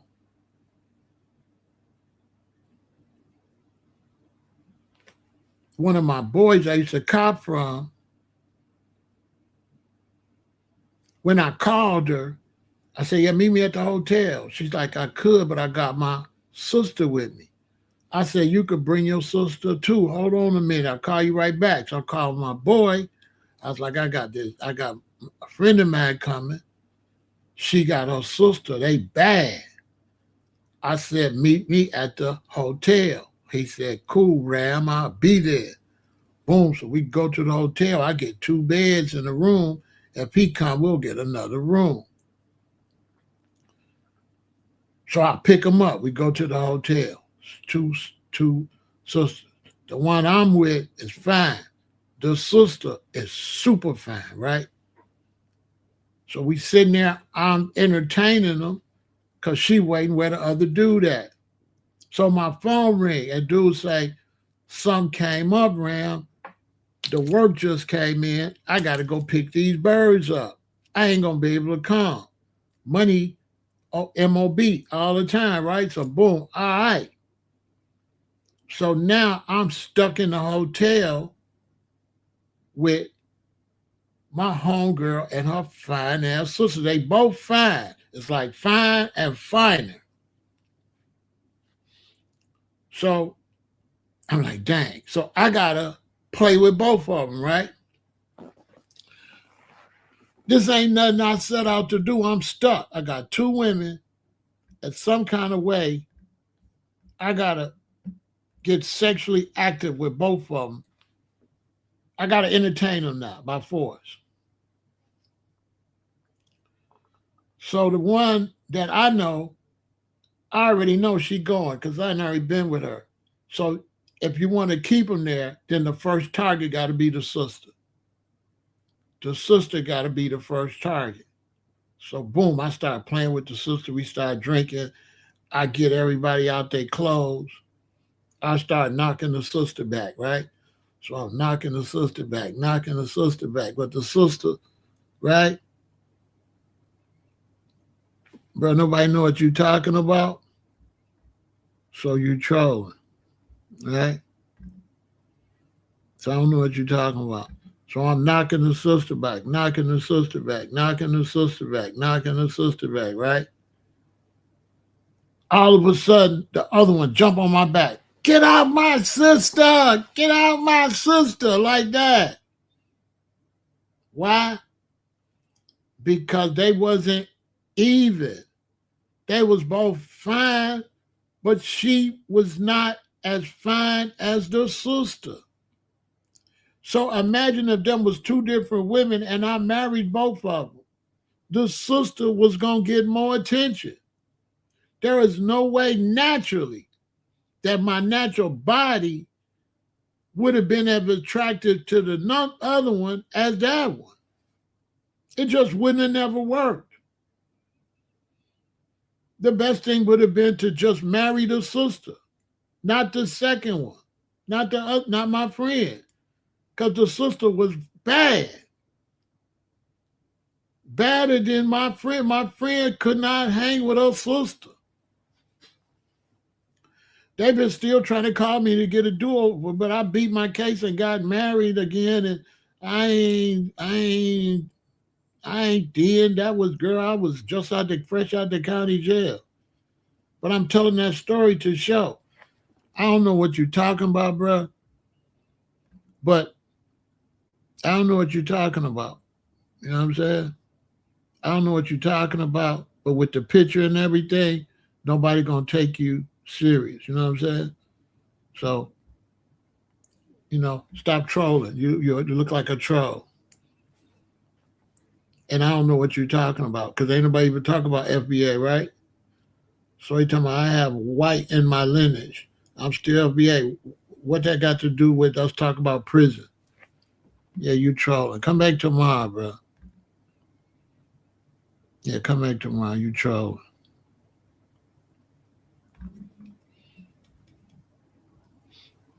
And so all that polygamy and all that's fake. You still gonna be attracted to one. You're not gonna be attracted to two. And then if you're a strong heterosexual male, you're not gonna want to push homosexuality with the women. So you ain't gonna want to see two women playing with themselves because you ain't getting ready to play with no man. So all of that goes down a a whole weird road. You understand? That goes down a road that's not family oriented, has nothing to do with my conversation about being a father, have nothing about my conversation about being a mother, has nothing about my conversation about being a good family, raising your children. So when you start asking me for stuff like that, to me, you anti-family, and you're not dealing with this conversation. You trying to talk about some other weirdo stuff that's got nothing to do with this conversation about young black men going to prison. And show me what polygamy got anything to do with this. Because this would be the total opposite of polygamy. Because when you take men out of their natural environment like that, you're going to have men messing with men. So where does your conversation fit into the reality of what we going through in the black community? Because in the black community, these young shorties doing these crimes and they being taken away from women. So what the hell you talking about two women when a man in prison and he can't even be around one? He can't even see his mother. You understand? If we're going to keep the conversation on what we on, ask me something valuable to the conversation. I could teach on anything, but I be seeing you spies or you low mentality people that's always into changing the conversation. I be wondering about y'all, if y'all are police or something. Because why are you so hell bent on trying to direct the conversation away from where it's supposed to go? You either the police or you got low intelligence, so you don't know how to speak on the conversation. You're just saying anything. And then I got to come and expose you for being off subject and being negative. You understand? And so when you look at these brothers, they can't sell no music to no. They got to make the music unintelligent because that's their audience. Because I be hearing people saying they should make more intelligent music, but you don't have that type of musical audience anymore. There was a time you had an intelligent music audience during the KRS-One and that. You had an audience for that. A lot of people that want to hear positive black music don't want to admit that you do not have a positive music audience. That does not exist. Kendrick Lamar would not be considered a positive music audience. He would be considered a nerd audience for nerds that still listen to music because they're in college. So he would be considered a college nerd music. That's what he would be considered. Drake music is falling off because Drake music was about bidding with women, and the new young brothers, they don't get with women like that. They weirdos. The new young brothers, they parties is weird.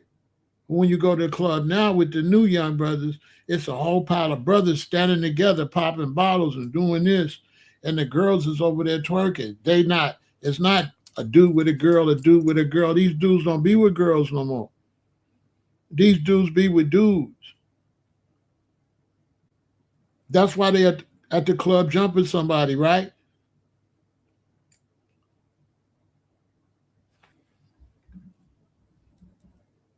You know why they jumped All-Star JR? Because they didn't have no women with them. Tell me I'm lying.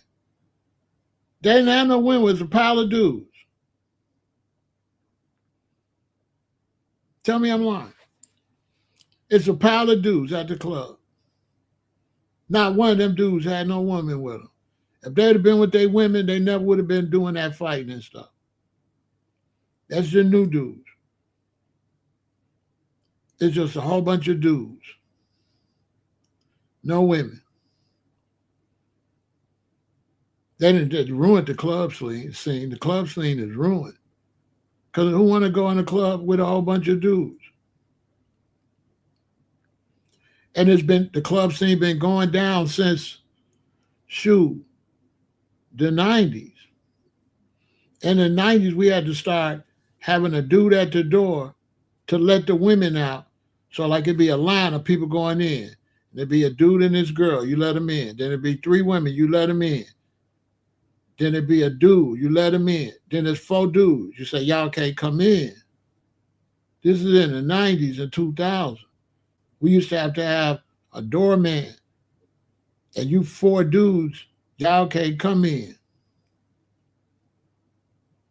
I remember going to see Twister at the House of Blues. And we standing in line.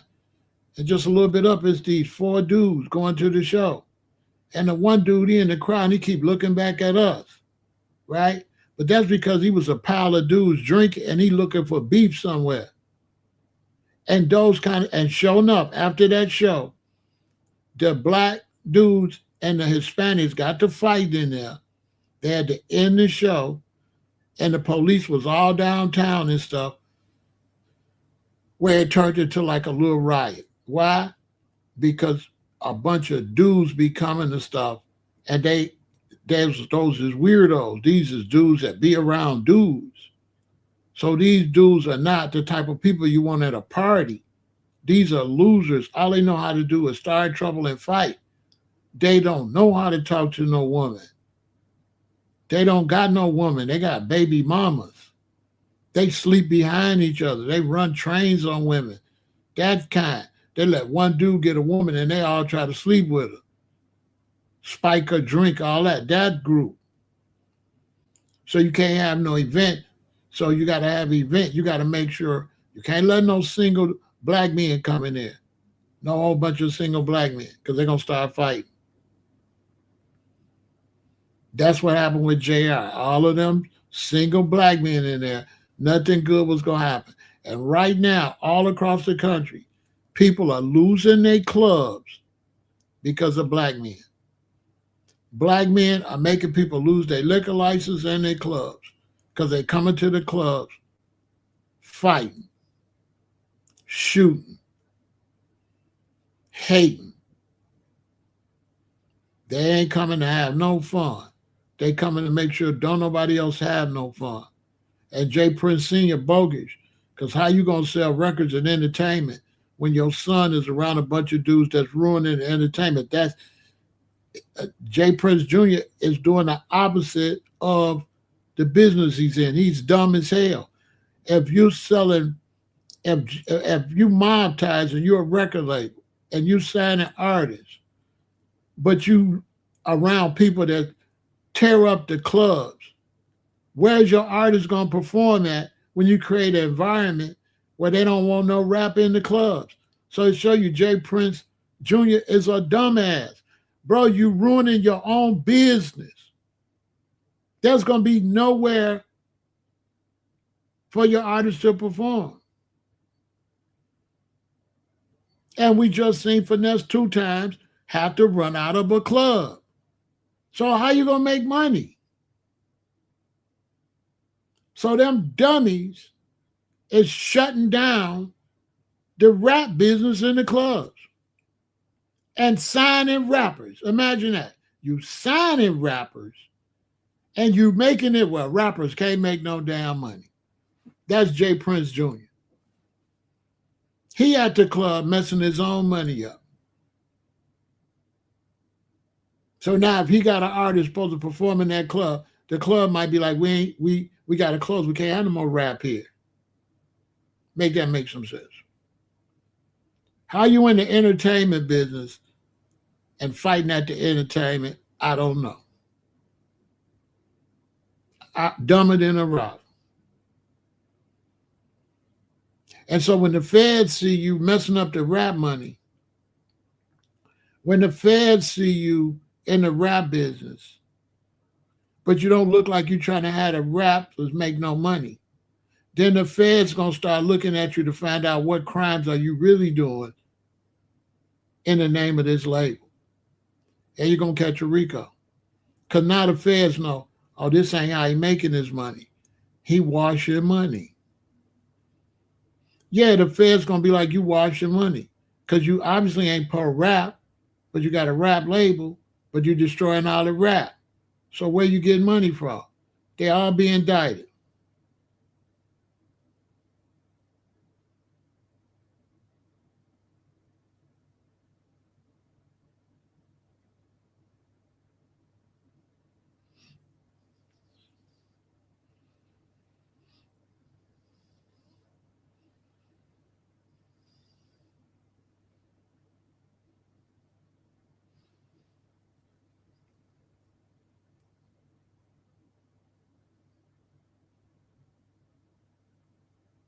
You see what I'm saying? So he hurting his own. The Fed's going to be looking like, okay, so you're not really into rap because you're fighting at the rap show. You're fighting where the rappers is at. You're destroying the business of the club. So what are you really doing? How are you getting all these chains? How are you getting all this stuff? Oh, there's some criminal activity going on here. Gotta be. You ain't having no concerts. You ain't selling no records. You ain't selling no records like that. They got on way more jewelry than them records. Them records do not pay like that. They not making that kind of money for no rap.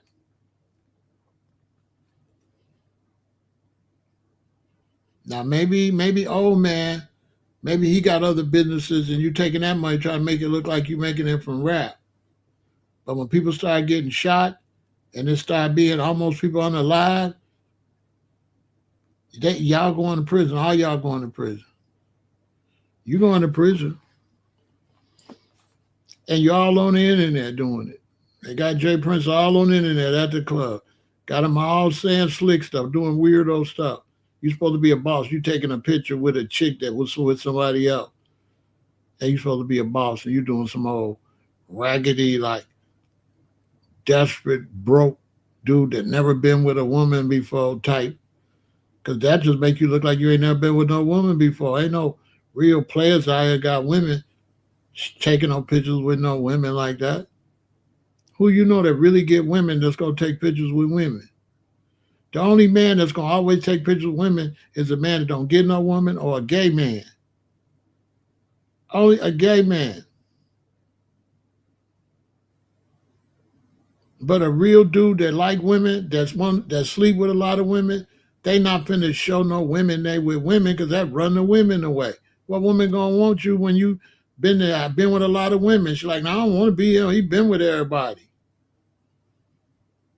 I mean, in the real player world,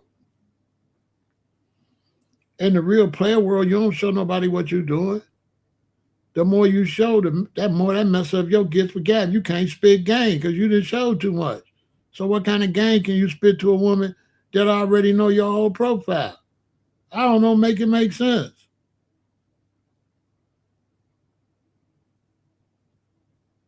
How you a player? Make that make sense. A player is like, no, I'm lonely. I'm looking for a queen. A player ain't got no woman. I don't know. A player got no woman. A player lonely and needs you in his life. You know what I'm saying? Ain't no player got no pictures of no women in they facility like that. I ain't no player, but I know how the game go. I ain't no player. I'm a hustler. So I ain't no player. That's a whole nother thing. Hustlers, we don't, you know what I'm saying? Hustlers, we don't do that. Hustlers, we don't do gangster stuff unless we have to. We don't do no player stuff. Hustlers hustle. And the only thing make a hustler feel good is that the digits go up. That you got $10,000, and in 2 days you got 11. 2 more days you got 12, and 2 more days you got 13. Then you got to pay some bills, and they go back down to 11, and you mad as hell. But you got to pay these bills and shit. So when that shit go back down 11 or 10, boy, you ain't in no good mood to go do nothing. That's why hustlers hard to keep a wife or a woman and stuff, because I need to go get this money back up. I know you want to go here, you want to go there, you want to go everywhere. But where you need to go, baby girl, is to hell, because I'm not going to none of that shit. And you always broke. Because shit, 90% of the women you're going to get with, they only good with spending it. It's only 10% of women get money. 90% of women waste money and throw money away. They not good with money. 90% of them throw money away. When you see them rich women out there, that's inheritance. That's inheritance. You got some that work hard.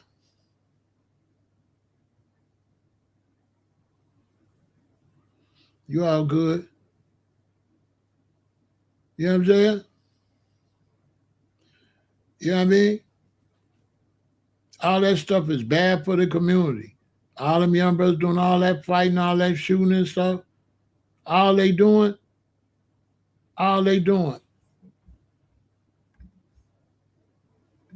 is setting up everybody to go to penitentiary. You're going to start out like this, you're going to end up like this.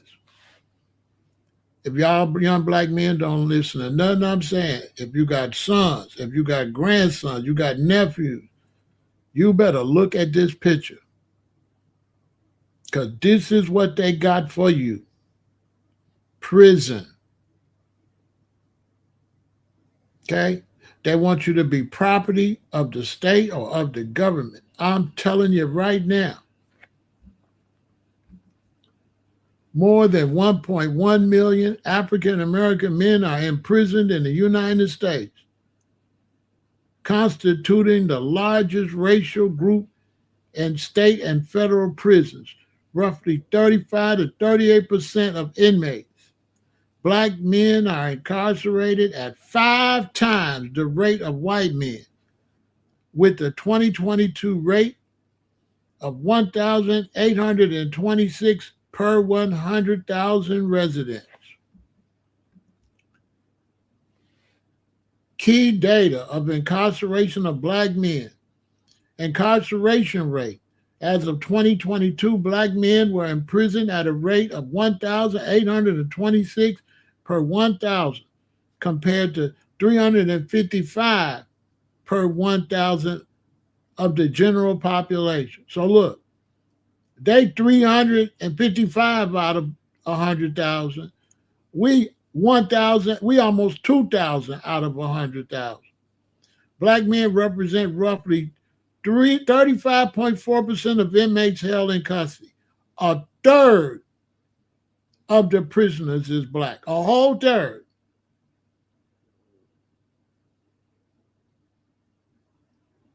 If there's 3 million people in prison, black man is 1 million. Lifetime risk, according to the American Civil Liberties Union, 1 in 3 black boys born today can expect to go to prison in his lifetime. So if you got 3 sons, they're expecting one of them to go to prison. Federal prison data. In federal prisons, 34.9% of individuals are black, and 93.3% of total federal prisons population is male. So it's 93% males in prison.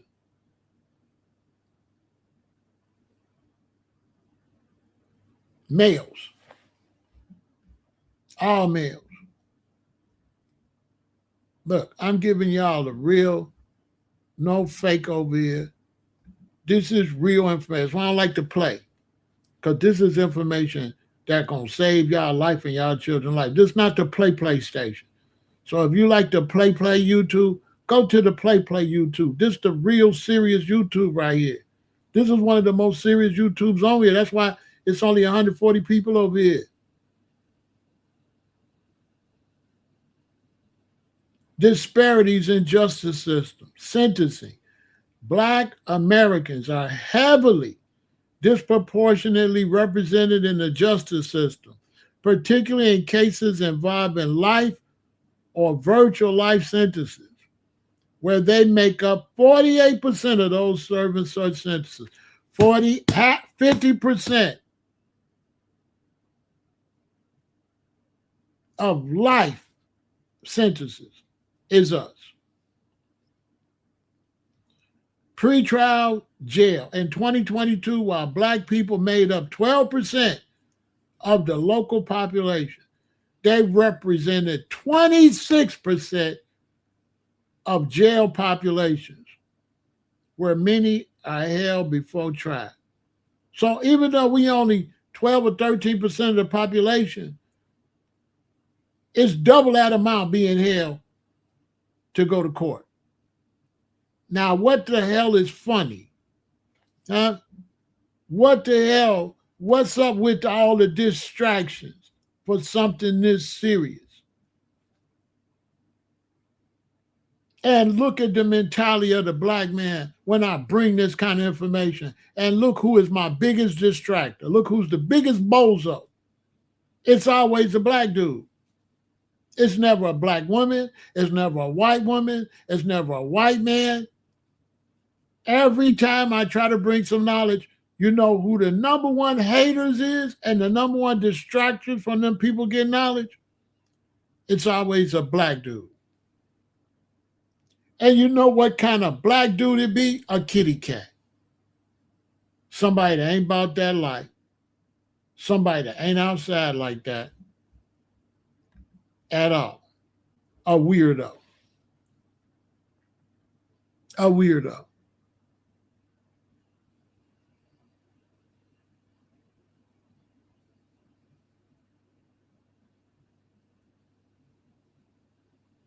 You can't take it. We ain't got the money. We don't got the money to take it to trial, bro. We don't got the money to take it to trial. We don't have the economics to take it to trial. And the racism is still going to affect you when you go to trial. Because if you don't got a lawyer, you're going to go in front of the judge that's going to sentence you regardless. Because there's judges that if you black and you go in front of them, guilty, period. Point blank, period. So it's more than just having a lawyer. It's about having a lawyer that could do what? That could ask for what? A what? Change of venue. You see, lawyers just, I'm glad you said that, bro. Listen, lawyers just don't beat the case. When I went to court with my lawyer, and they said, da da da da da da da da da, and they ended, dismissed, and we got to come back. My lawyer, when we walked in the hallway, say, Pharaoh, I don't like that judge. I'm going to ask for a change of venue. Right off the top, when we went in the hallway, from my first time seeing who my judge was, when I went in the hallway, my lawyer said, Pharaoh, I don't like this guy. I'm getting him off your case. It's called a change of venue. The next time I went to court, there was a different judge. I beat the case. So when you're paying a lawyer, he do a lot. He do a lot. But they're going to just tell you, beat the case. He do a lot. You understand? So you need a good lawyer, right? When you pay money for a really good lawyer, that lawyer works a lot in your city. So that lawyer knows who's who. Not only does that lawyer know which judge is good, which judge is not, that lawyer know which judge he gets along with and which one he doesn't. That lawyer knows which prosecutor is kind of cool and which one is not. So you're paying for inside information because let's say this is the courtroom. This is the courthouse. And when you go to court, you come to this courthouse and everybody's in here. The guards is in here. The stenographer is in here.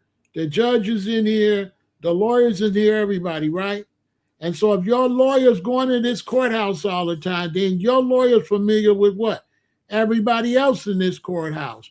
Because young black man and young black woman, when you go to court, if this is your court, when you walk up to this building, they got county sheriffs searching everybody, correct?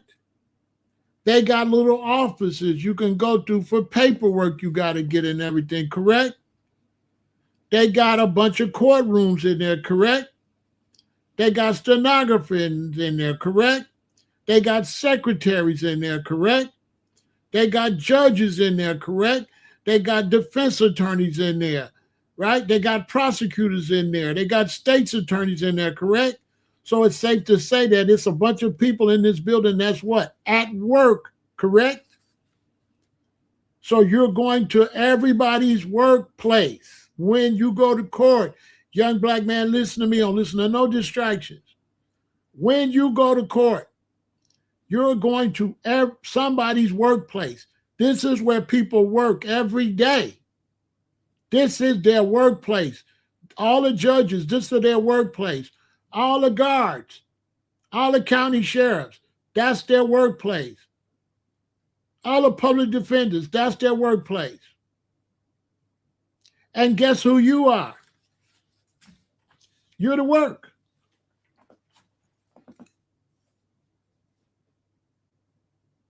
I hope you listen to me, black man. When you go to court, you are the work. Everybody's making money because of you. Tell me I'm lying. Who's the work? When you go to traffic court, who's the work? You are. Everybody else is at work.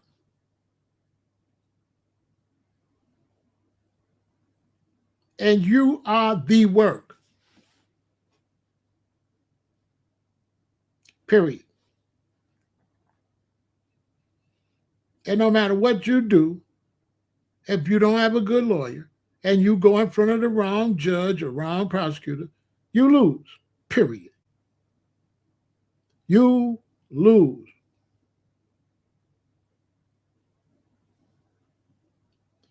You lose. Period. Ain't no right or wrong in there.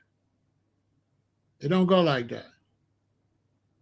Don't y'all listen to that shit. There's not no right or wrong.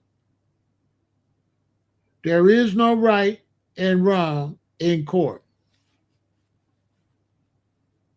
There's only presentations. Period. And if you don't have the proper representation and presentation, 95% of the time you lose. Because you don't know law and you don't know what to say. You lose. So you don't listen. If you don't have a dime, don't do the crime.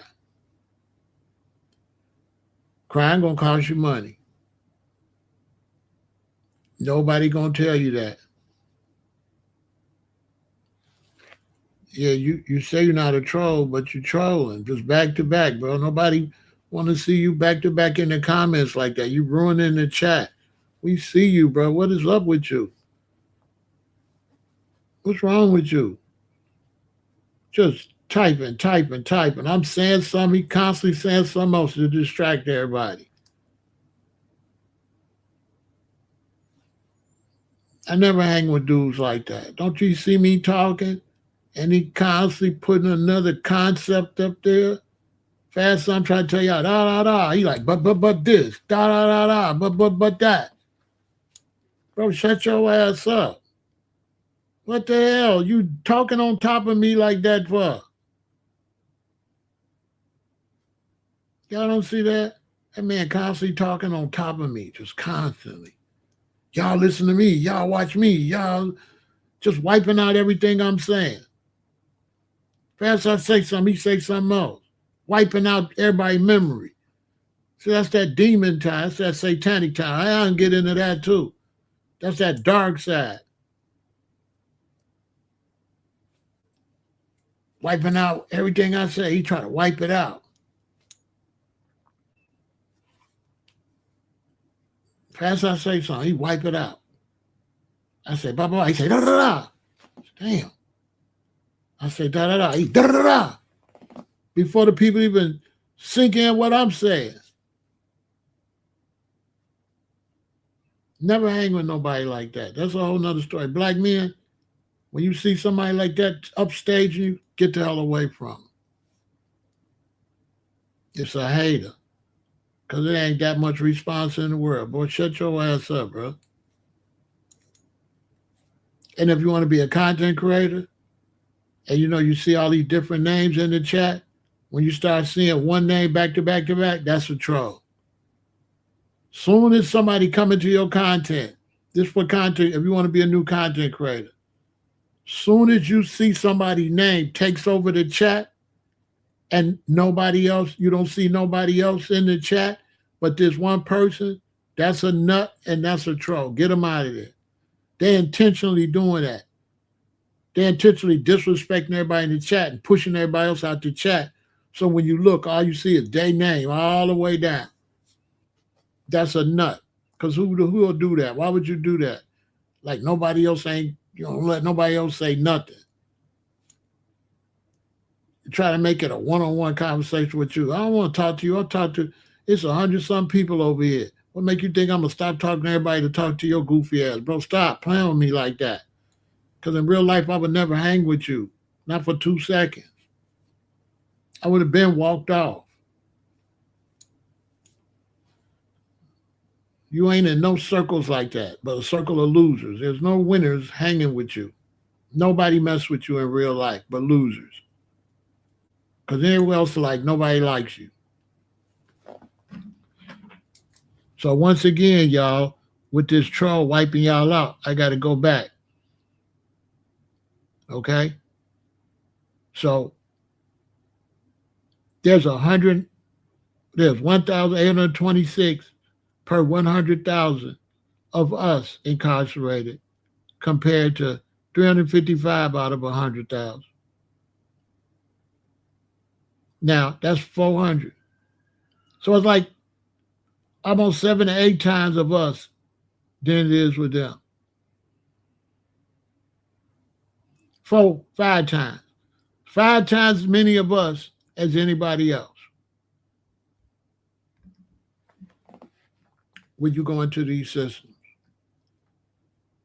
And so when you look at the mathematics of the streets, young brothers, listen to me. When you do the math of hustling, doing crimes or whatever, and you look at how much money you made, and then how much time you've been locked up, and how much time you got, how much money you spent getting locked up, a decent job and a decent occupation win every time.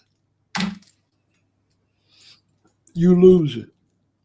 You lose it. You're throwing away so much time. You lose it. If you make $100,000, let's say you make $500,000 illegal stuff, and you do 20 years, how much 20 going to 500,000? How much did you make a year? Nothing. You could have worked a job and made that same money. You got to divide the amount of money you make with how much time you did to see if it was worth it. If I make $1 million and I get 2 years, I'm winning. Because that's $500,000 a year. Bet. But a lot of times when you take how much money you made and divide that by how much time you did, it's sub-minimum wage. Right? Right? If you hustle and you made a certain amount of money and you got 7 years, you got to divide that 7 into how much money you make to see how much you made a year, right? Most times, it's going to be sub-minimum wage. You could have made more money working a job than you made doing that and going to jail for 7 years. You went to jail for 7 years. Some brothers, they beat and made $100,000. And they go to jail for 10 years. So they made $10,000 a year. That's how you got to do the math.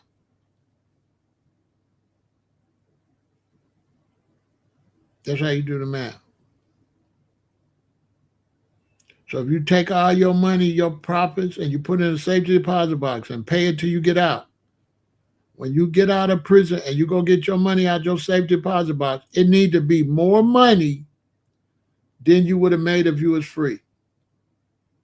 If it's less money than you would have made with a legal job you free, you lost. So if I get out of prison, I go to my safe deposit box and I take out $500,000. And then I try to figure out how much I would have made working. And if I would have only made $250,000, I'm winning. I'm winning. If I would have only made $250,000 and I get out and I got $500,000, I won.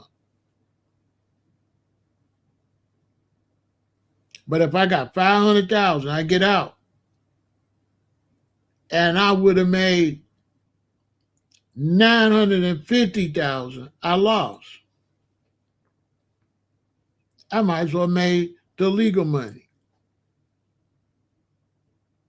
This don't even add up. I did all these years for that because you gotta every year you did, you gotta divide that by your money you earned to go to prison. Right? So you earned a certain amount of money to get 10 years in prison. How much did you earn? How much did you pay to go to prison? Did you earn enough to go to prison?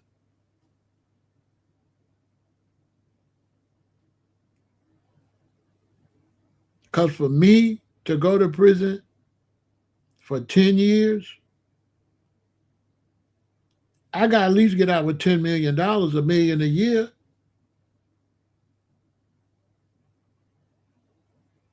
I got to have $10 million put up. Then I'll be like, yeah, I won't really say I wasted my life because you ain't making $1 million a year. I'm doing better than you. I made $100 million, right? And I went to prison. I got out with $100 million put up, and you worked that whole 2 years and you ain't got $1 million. So bet that then. Bet that I did a crime. I went to prison. I had $100 million. You worked hard. I got out. You ain't got $1 million. So yeah, I won. Winner, winner, chicken, goddamn dinner. That's how you determine crime and that. And you got to add in, can you get out alive? Because if you're unalived in there, you just lost. And in prison, you can't get unalived. So if you take all that into consideration, a lot of times a legitimate job, really almost all the time, the legitimate job gonna win because prison ain't no guarantee to get out.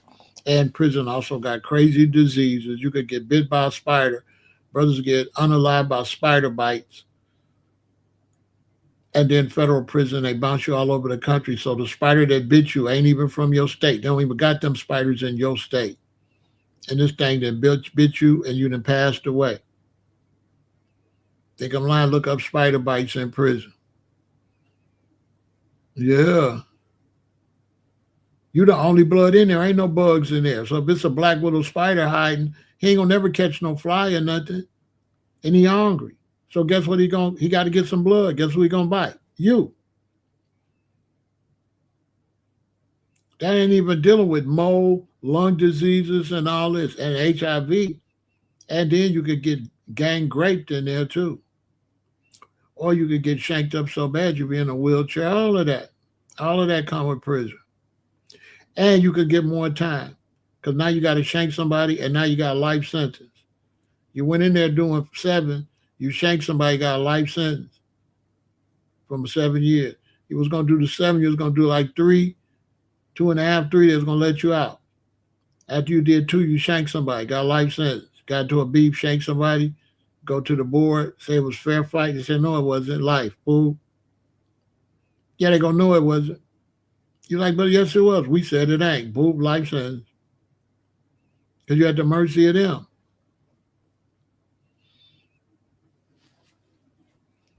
So I'm going to end this. I feel All-Star JR. He rapping his ass off. He's, as far as business, I could see he trying to make a business move out of it. So a business move on some street stuff, yeah, he going to take advantage. You tried to hurt him. He was all right. He definitely was self-defense. So and everywhere like that, he right. But the actual video, now the video is encouraging everybody in the video. And the video in the long term could turn around and do more damage than anything. Because the video is encouraging black men to become prison property. I hope y'all learn from that. Support the channel. Super Chat, Cash App, Venmo, PayPal. You can't get this type of knowledge from free nowhere out there, but I do it for the people. So those that can support. Those that can't, don't worry about it. I ain't got no problem doing it for you. Right? And it don't get no realer than that. And to young brothers, I'm going to tell you straight up. If you're in the street and you hustle, you decide you're going to go sell a legal substance or whatever, right off the top, deal with, have your priorities. First thing is better your life conditions. So boom, you got enough money. Now you ain't got to sleep on people's couches or at your mama's house. You got your own little apartment. Make sure when you get your apartment that you do the financial numbers and don't get no super duper apartment. Get an apartment that don't cost no lot of money, but it's nice. It's not no bad area. It's in a nice area, but as low budget as it could be and be nice. So let's say it's a 1 bedroom. Try to get an apartment, 1,500, 1,900, $2,000. Don't go get no $4,000 a month 1 bedroom apartment, right? So you could pay longer. Then the second thing is to invest in getting out the game. So now you got your apartment, you got enough money to live comfortable, you got a nice little car, don't buy no real expensive car that's going to keep you in the game. Get a car that ain't going to break, that's a decent used car, but not nothing to show off with because you don't want nobody to see you when you're making money. So that's another thing, young brothers. If you're making illegal money, you don't want nobody to see you. You don't want no fancy nothing. You want money. You don't want to be seen because you ain't finished getting money. So while you're doing something illegal, you don't want to be seen. Illegal means illegal, disappear. You don't want to drive around. I'm a big baller. Why you balling? Duh. Then you want a way out. What can I do to make me some money? How can I go legal? How can I go legal? That's what you want to do. How could this money stop me from making illegal money? That's what you want to do. You want to use that for a stepping stone to win. You don't want to be slow and stuck there. So you'd be like, okay, I'm finna go take this electrician. I'm going to take plumbing. Well, I got this money. I'm going to give me a nice little apartment. I'm going to give me a nice little pickup truck. And I'm going to go get into plumbing. And then I'm going to start my own little plumbing business or work for somebody and start stacking that bread with all this illegal drug money bread. I got $250,000 from that. If I get a little job and stack on top of that $250,000, I'm winning. I'm winning. And now I'm out the game. Because that's going to be the future. If I was a young dude, that'd be the future. I go get some money. I'll go start a plumbing business. And if I want to rap, and then I'll rap about that. I rap and my clothes will keep changing. I have on my baller clothes and I have on my plumber clothes. Hell yeah. And I'll go through the roof because guess who make the most money? I'm giving y'all a gang. Whoever make the most money is the one got the most interesting video.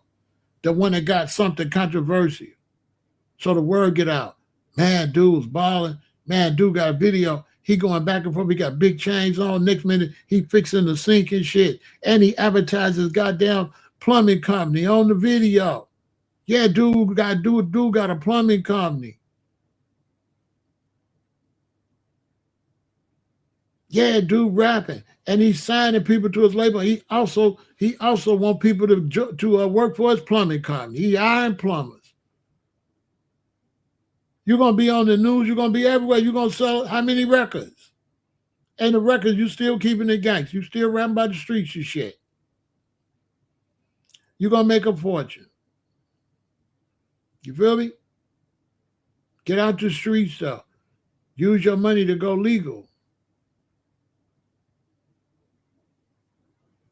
Lose your money to go legal. When you're in the streets, that's Russian roulette. When you're in the streets, you got to run from the police and the gunners, the robbers, the stick-up, the extortionists, the kidnappers. So you want to get out fast as possible. You want to keep your mouth shut, and you don't want to look like you get no money. You don't want to look like you get money when you get money. Period. You don't want no attention. You want money. Just for the young brothers. You get into it for the money. Stop chasing girls for the money, because the girl you get for the money, she'll bust down. She ain't shit anyway. You want the one gonna be with you because you regular. And then let her find out you got some money. Meet her first. Make sure she like you. Date her, become a couple. Then say, babe, I got money.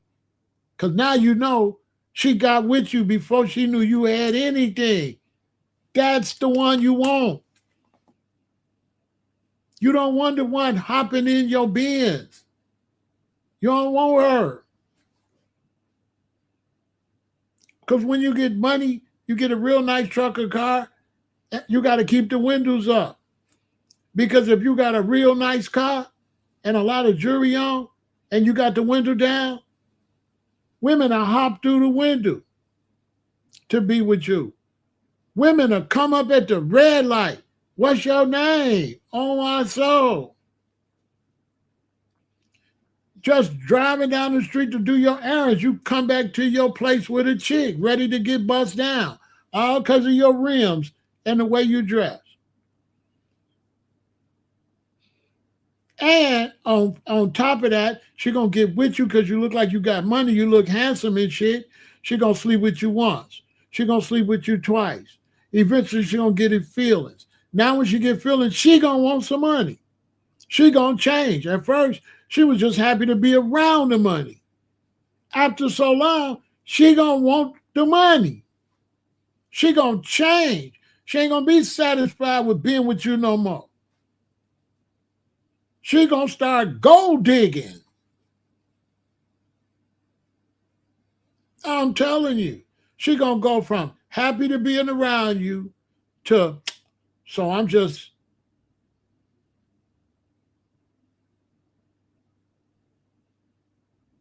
she going to want to start having jewelry like what you got. At first, she just wants to sleep with you because you got jewelry. And next, she thinks she's supposed to have some. You know, they say if a vampire bites you twice, he'll just start coming in your house without asking you. The first time he come to bite you, got to let him in. Second time, you got to let him in. After he bites you the third time, he can just open your window and come, right? In the streets, we say one time and she out.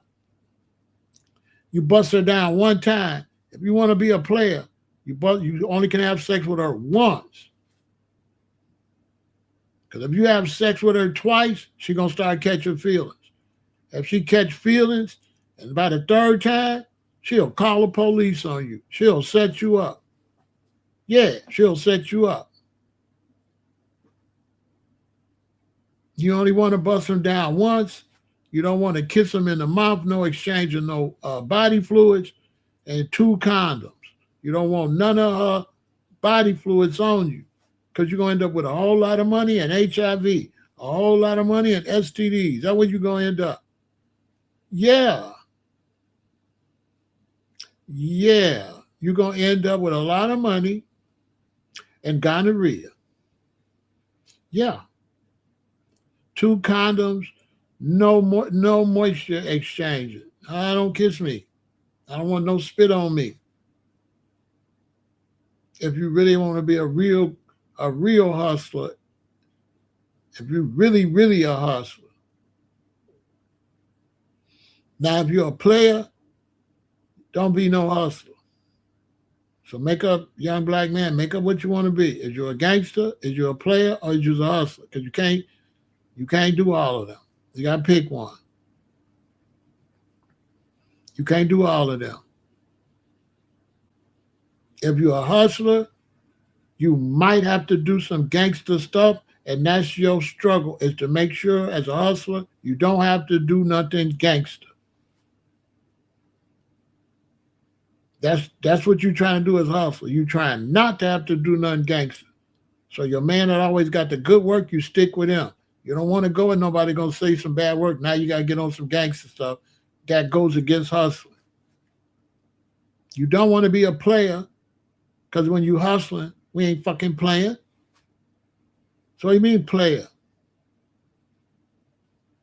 Can't be no player, no hustler. Because if you're a hustler, you ain't got time for no woman except a wife. And your wife got to know you hustling and she got to sit and wait. So you can't just marry any woman. You got to marry a woman that ain't going to cheat on you, that's cool with sitting ready until you get ready to go do something. You can't marry no woman that want to hang out on Friday night when you finna make 5 bands on Friday night. You got to get a woman that want to hang out on Monday. Where the real hustlers at? If you're a real hustler, your Saturday is Monday.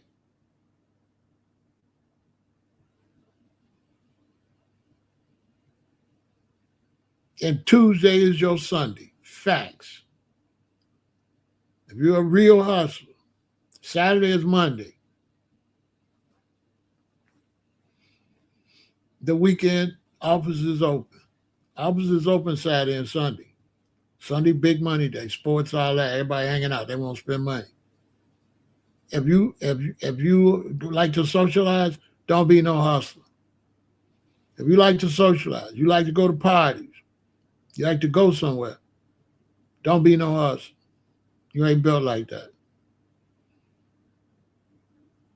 You're going to have to be single. You're going to have to find a special woman. A hustler need a special woman. She know we ain't going no goddamn where Saturday, Friday, Saturday. She know we making money. She already know that.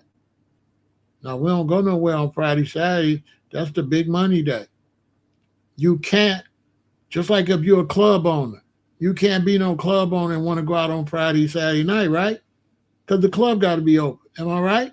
So if you're a hustler and you got a club, you don't go out on the weekends. Who owns a club that go out? Nobody. You got to open the club. So if you own the club, you and your wife go out on Monday. Y'all don't never go out on Wednesday, Thursday, Friday, Saturday. Sometimes not even Sunday. You own a club. Own a club means no weekends. That's money day. Am I correct? So y'all don't think I'm just talking about illegal stuff. Legal stuff too. If you're in the entertainment business, you don't have no weekends. Weekends is canceled. But that's when you make your money. So if you're in the entertainment business or you selling illegal substance, don't get no woman that got to go out Friday, Saturday night. She'll bust down. She going to cheat on you anyway and might get you set up to get robbed. You can't be with her. You got to be with a woman, right, that don't want to go nowhere on the money days.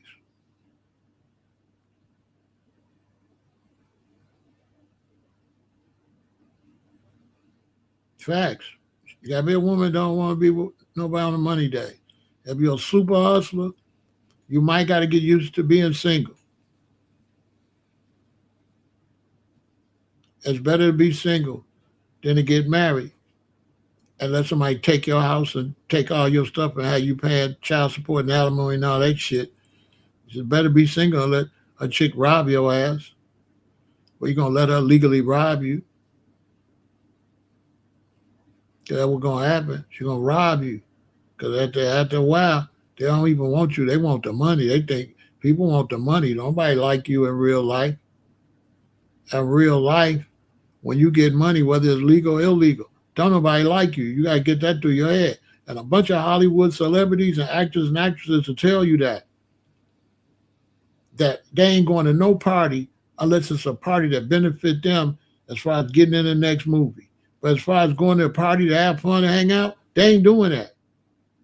If it ain't no business opportunity into their gatherings, the smart ones, they not going. They not going to no event that ain't going to lead to no work.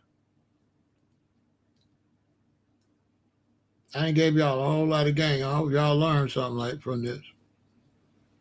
So what bro need to do, and then we going to go. What he need to do, he need to milk this, and then he need to make a U-turn. That's what he need to do. If he's smart. If he's smart, he need to milk this, probably for the rest of this year. Then next year, he need to come out like, I ain't on that no more. I'm not I'm not doing and do a whole different type of music or come out with all and just disappear. Because if he stay in it, he going down.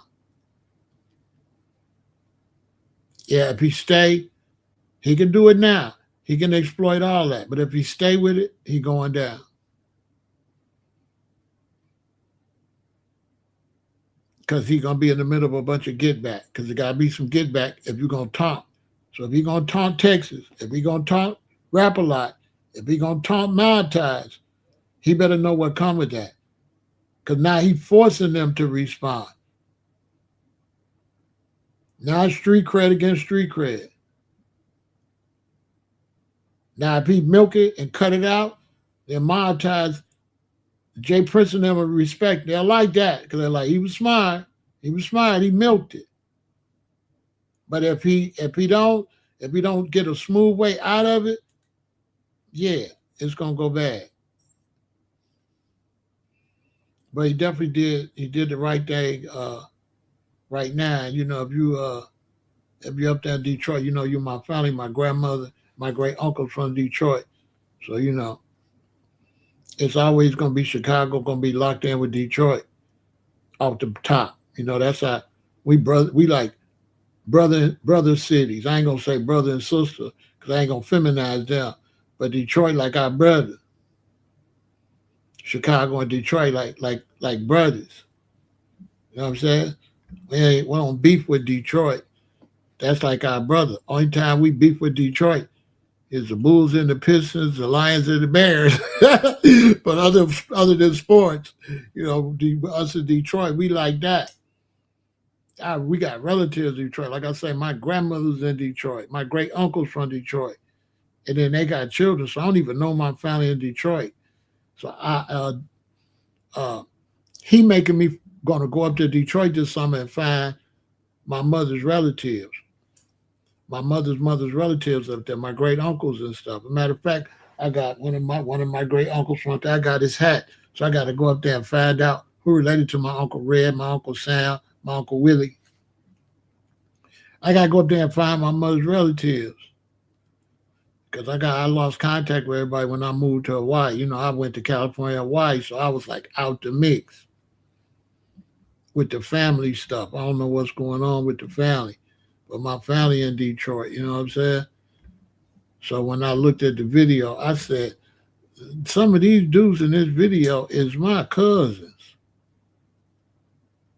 I know for sure I got cousins. I got cousins around here for sure. Because I just got too many relatives in Detroit. So I know they connected. So, you know what I mean? I wish the best for the brother. You know what I'm saying? They tried to jump him. He wasn't tripping over no chick.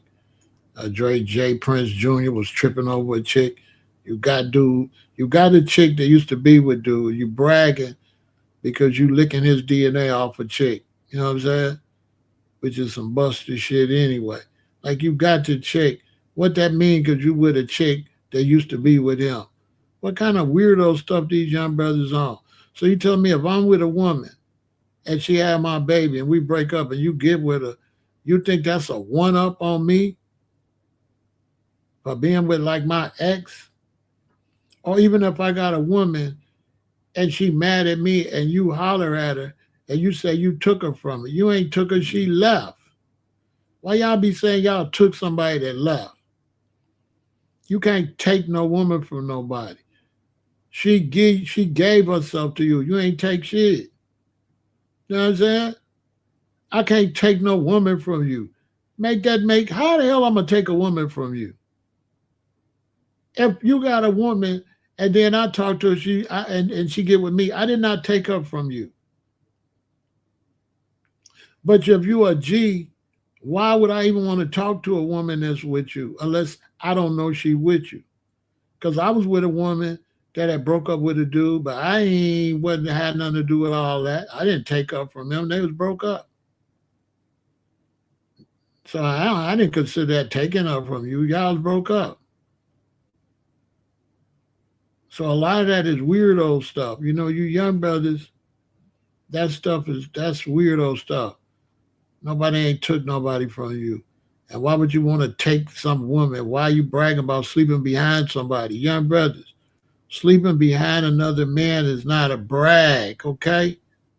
Stop saying you took his chick. No, you sleeping behind him. That's what it really is. You sleeping behind him. It's like y'all took a chick to the hotel and he went first. And you went second. And you know, real Jesus stuff, we ain't with that. We ain't with no going no second and all that. That's weirdo stuff. Come on, man. When is that cool to sleep behind somebody and say you took I F'd your B and stuff? What's up with the young generation? So that's cool if you slept with a woman that was with a dude already? That's like you get props for that with the young generation? So if I knock a chick back and she with me and then you sleep with her, you get like props for that? That's crazy. I wouldn't want to be known for sleeping with nobody you was with. That sounds crazy. I wouldn't want to be known for that. I'm just with her, but I don't want to be known being with her after you, though. What the hell? You get props for that nowadays? Because we usually try to bury that. Like, we ain't trying to think about her ex like that. That's too creepy. And you get props for that nowadays, huh? You get props if you go get a woman that was with somebody already. That's the craziest shit ever. That's a flex. Somebody tell me in the chat. That's a flex. If I got a woman and then you sleep with her, ugh.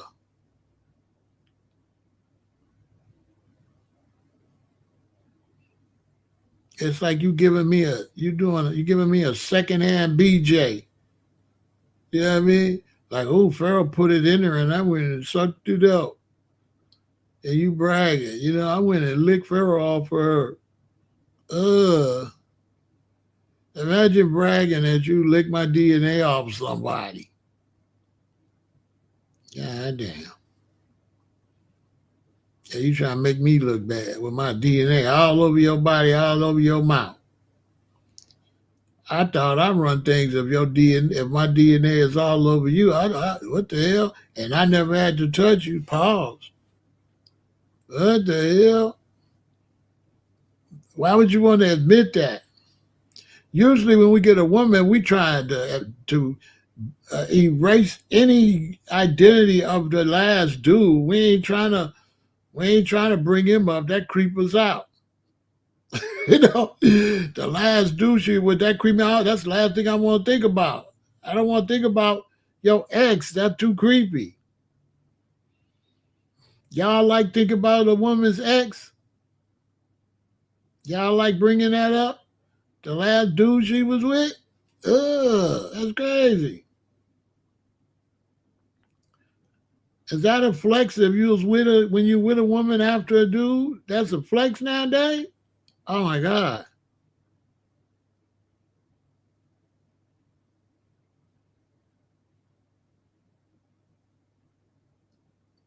That's crazy.